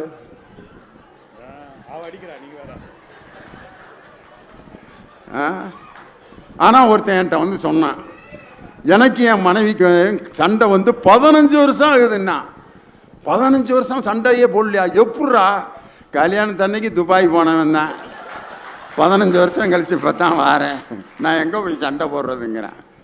வாழ்ந்தால் சண்டை வரும், வந்தால் தான் அதுக்கு பேர் குடும்பம். எங்கள் அப்பாவும் எங்கள் அம்மாவும் பகல் முழுதும் சண்டை போட்டுக்கிட்டே தான் இருந்தாங்க. 11 பிள்ளை எங்கள் வீட்டில். எங்கள் தாத்தாவும் பாட்டியும் அதுக்கு மேலே உன்னைய வெட்டாமல் விட மாட்டேன்ட்டு இது வரைக்கும் 50 தடவை சொல்லியிருக்காரு. இது வரைக்கும் வெட்டவே இல்லை. அருவா வீட்டில் தான் இருக்கு. உன்னைய வெட்டி கொண்டு விட்டு நான் ஜெயிலுக்கு போகல அப்படின்னு சொல்கிறாரு. எங்கள் தாத்தா எங்கள் பாட்டியை இது வரைக்கும் வெட்டவே இல்லை. ஆனால் 16 பிள்ளை 2 பேருக்கு. அருவா அங்கே தான் கிடந்துச்சு. வெட்டினாரா என்னைக்காது? ஆனால் வேறையே வெட்டியிருக்காரு பயங்கரமாக. 16 பிள்ளைய. வாழ்க்கை அப்படி வாழ்ந்தாங்க. இதைத்தான் பாரதி சொன்னான், எந்தையும் தாயும் மகிழ்ந்து குலாவி இருந்ததும் இந்நாடே, அவள் சிந்தையில் 1000 ஆண்டுகள் வளர்ந்து முதிர்ந்ததும் இந்நாடே, இதை வந்தனை கூறி மனதிலிருத்தி என் வாயுற வாழ்த்தேனோ அப்படின்னார். சண்டை வரணும். இப்படி ஒரு மனைவி இருந்தால் யாராவது குடும்பம் நடத்துவீங்களா? வாடி வர்றேங்க, போடி போகிறேங்க, உக்காரு உக்காடுறேங்க, தூங்குடி தூங்குறேங்க, எந்திரி எந்திரிக்கிறேங்க, சோறாக்கடி ஆக்குறேங்க, குழம்பு வைடி வைக்கிறேங்க, பிளேட் எடுத்து வைடி வைக்கிறேங்க, சோத்தை போடுறி போடுறேங்க, குழம்பு ஊற்றுறி ஊற்றுறேங்க, அப்படியே விஷத்தை ஊற்றுறி ஊற்றுறேங்க, சாப்பிட போகிறேன்டி சாப்பிடுங்க, செத்துருவண்டி சாகுங்க. இப்படி ஒரு மனைவியோட வாழ முடியுமா? யாராவது சொல்கிறதெல்லாம் கேட்குறான்ட்டு வாழ முடியாது. சண்டை வரணும். சாப்பாட்டை போட்டுட்டு இந்த நைட்டில் அவன் பாட்டுக்கு சாப்பிட உட்காந்து முன்னால் இப்படி குத்த வச்சு உட்காருவாங்க, பார்த்துறீங்களா? தொலைஞ்சான் அன்னைக்கு அந்த ஆம்பளை அவன் கண்டுபிடிச்சிட்டான். எந்திரிடி நான் சாப்பிட்டுக்கிறேன், இல்லை உப்பெல்லாம் நான் எடுத்து போட்டுக்கிறேன், அப்பெல்லாம் நான் பொறிச்சிக்கிறேன், நீ முதல்ல எந்திரிச்சு. அவன் உட்காந்துருக்க சைஸ்லேயே ஏதோ பிரச்சனை பண்ண போகிறான்னு கண்டுபிடிச்சிட்டான். குழம்பை ஊற்றிக்கிட்டே ஒரு வாக்கியம் சொல்கிறா, உன்னைய கட்டி நான் என்னத்தை கண்டேன். தூ, வாய்கிட்ட சாப்பாடு கொண்டு போகிறான், சாப்பாட்டுக்கு வாய்க்கு இடையில இப்படி சொன்னான், எப்படி திம்பான்? பேசாமல் இருக்கே இல்லையாடி, என்ன பேசாமல் போயா அப்படின்னு சண்டை போட்டு வெளியே போடி வெளியே போ, நான் இப்போ எங்கள் அப்பா வீட்டுக்கு போகிறேன், உன் கூட வாழ்கிறதுக்கு பேசாமல் இருந்துடலாம், சாப்பிடவாது உரியாடி, நீலாம் மனுஷியாடி, போடி போ உங்கள் அப்பா வீட்டுக்கு போ, என் கண்ணுமில்லையே முழிக்காத, நான் இனிமேல் இந்த வீட்டு வாசலையே மிதிக்க மாட்டேன், சபதம். எடுத்துட்டு பெட்டியை ஏதோ எடுத்து ஒரு பையில் வச்சுக்கிட்டு கிளம்புது. கிளம்பி பஸ் ஸ்டாண்டில் போய் உட்காருது. பஸ் ஸ்டாண்டுக்கு பக்கத்தில் அவங்க அம்மா உட்காந்துருக்கு. ஏம்மா நீ என்னடி இங்கே? அந்த ஆள் துரத்தி விட்டான், உங்கள் ஒப்பையன் என்னைய துரத்தி விட்டான். பொம்பளைனாலே இப்படி துரத்தி தான் விடுறாங்க. அப்போ தான் யோசிக்கிறேன், எங்கள் அம்மாலேயே இந்த கிழவன் துரத்திருக்கானே, அப்போ இந்த ஆள் எவ்வளவோ தேவலான்ட்டு, போமா நீ வீட்டுக்குன்ட்டு புருஷன் கூட சமாதானம் ஆயிடுவோம்ட்டு வந்து வெளியில் உட்காந்துருக்கேன் மரத்தடியில். மகன் அவங்க அப்பையும் கூப்பிட்றேன், உங்கள் அம்மா எங்கே இருக்குன்னு போய் பாட்டு வாடா. துரத்தி விட்டுவிட்டு என்னைய போய் பாட்டு வாடான்னா போட. வெளியே பார்த்தா அவங்க அம்மா உட்காந்துருக்கு எடுத்துகிட்டு போன பையோட. வந்து அவங்க அப்பாட்டேம்மா, அப்பா அம்மா இங்கே தான் இருக்காளா? அவன் என்னை விட்டுட்டு எப்பட்றா போவா? டேய் உங்கள் அம்மாவை நான் கூப்பிட்றா. மகன் தூது, பா அம்மா அம்மா அப்பா உன்னை கூப்பிட்றாரு. அதெல்லாம் வர முடியாது, துரத்தி விட்டாரு அடிச்சு. எப்பா அம்மா வர மாட்டேங்குதுப்பா. டே உங்கள் அம்மாட்ட நான் சாப்பிட கூப்பிட்றா அப்படின்னா உங்கள் அம்மாவுக்கு என்னான்னு தெரியும். அவங்களுக்குள்ள ஒரு கோடு வேர்டு வச்சுருப்பாங்க சாப்பிட்றது. இவன் வந்து அப்படியே அந்த சின்ன பிள்ளைக்கு என்ன தெரியும்? ஏம்மா அப்பா உன்னை சாப்பிட கூப்பிட்றாரான் அப்படின்னா உனக்கு என்னன்னு தெரியும்னு சொல்ல சொன்னார். அந்த அம்மா சாப்பிட்டு தானே பொழப்பு இப்படி சீப்பிட்டு போய் கிடக்குது. அந்த ஆள் வேற பசி தாங்க மாட்டேன், எங்கிட்டாவது ஹோட்டலுக்கு போய் துறைஞ்சாங்கன்னா காலம் கெட்டு கிடக்கிற கடையில் இந்த ஆளை விட்டு நான் எப்படித்தான் போகிறதான் அப்படின்ட்டு வந்து 2 பேரும் சமாதானம் ஆயிட்டு அதுக்கப்புறம் ஒரு வாழ்க்கையை தொடங்குவாங்க. பார்த்தீங்களா? This is life. வேற யாரும் சொல்ல. 1330வது திருக்குறளா வள்ளுவன் சொன்னான், ஊடுதல் காமத்திற்கின்பம் அதற்கின்பம் கூடி முயங்க பெறின்னு. வாழ்க்கையின் தத்துவத்தை இவ்வளவு அழகாக சொன்ன அந்த இலக்கியம், இது நம்மை விட்டு எப்பயாவது பிரிக்க முடியுமா இந்த இலக்கியத்தை? ஊடுதல் காமத்திற்கின்பம் அதற்கின்பம் கூடி முயங்க பெறின். கடவுளே உன் முடியாத காரியத்தை கூட முயன்றால் நீ முயற்சி செய்து வெற்றி பெறுவாய். தெய்வத்தான் ஆகாதெனினும் முயற்சி தன் மெய்வருத்த கூலி தரும்னார். வாழ்க்கையில் எப்படிப்பட்ட இலக்கியங்கள்! திரை இசைக்கு இசை உண்டு, காட்சி வடிவம் உண்டு. ஆனால் இந்த எந்த ஜோடனையும் இல்லாமல் 2000 ஆண்டுகளுக்கு முன்னால் உருவாக்கப்பட்ட திருக்குறள் 87 மொழிகளில் மொழிபெயர்க்கப்பட்டிருக்கிறது என்று சொன்னால் திரை இசைக்கு அப்பாற்பட்டு நம்மை மகிழ்வூட்டி வழிகாட்டி கொண்டிருப்பது திரை இசையை விட இலக்கியமே இலக்கியமே இலக்கியமே என்று சொல்லி இந்த இலக்கியங்களை இந்த புத்தக திருவிழாவில் நாம் கண்கொள்ளா காட்சியாக பார்ப்பது மட்டுமல்லாமல் அதை எடுத்து படிப்போம், மகிழ்வோம் என்று சொல்லி இந்த அருமையான புத்தக திருவிழாவை வெற்றிகரமாக நடத்தி கொண்டிருக்கக்கூடிய மாவட்ட ஆட்சியர் அருமை சகோதரர் பிரதாப் IAS அவர்களுக்கு உங்கள் பலத்த கரவொலி எழுப்பி ஆட்சியரை வாழ்த்தி இந்த புத்தக திருவிழா வெற்றியடைய அன்போடு வாழ்த்தி வணங்கி விடைபெறுகிறேன். நன்றி, வணக்கம்.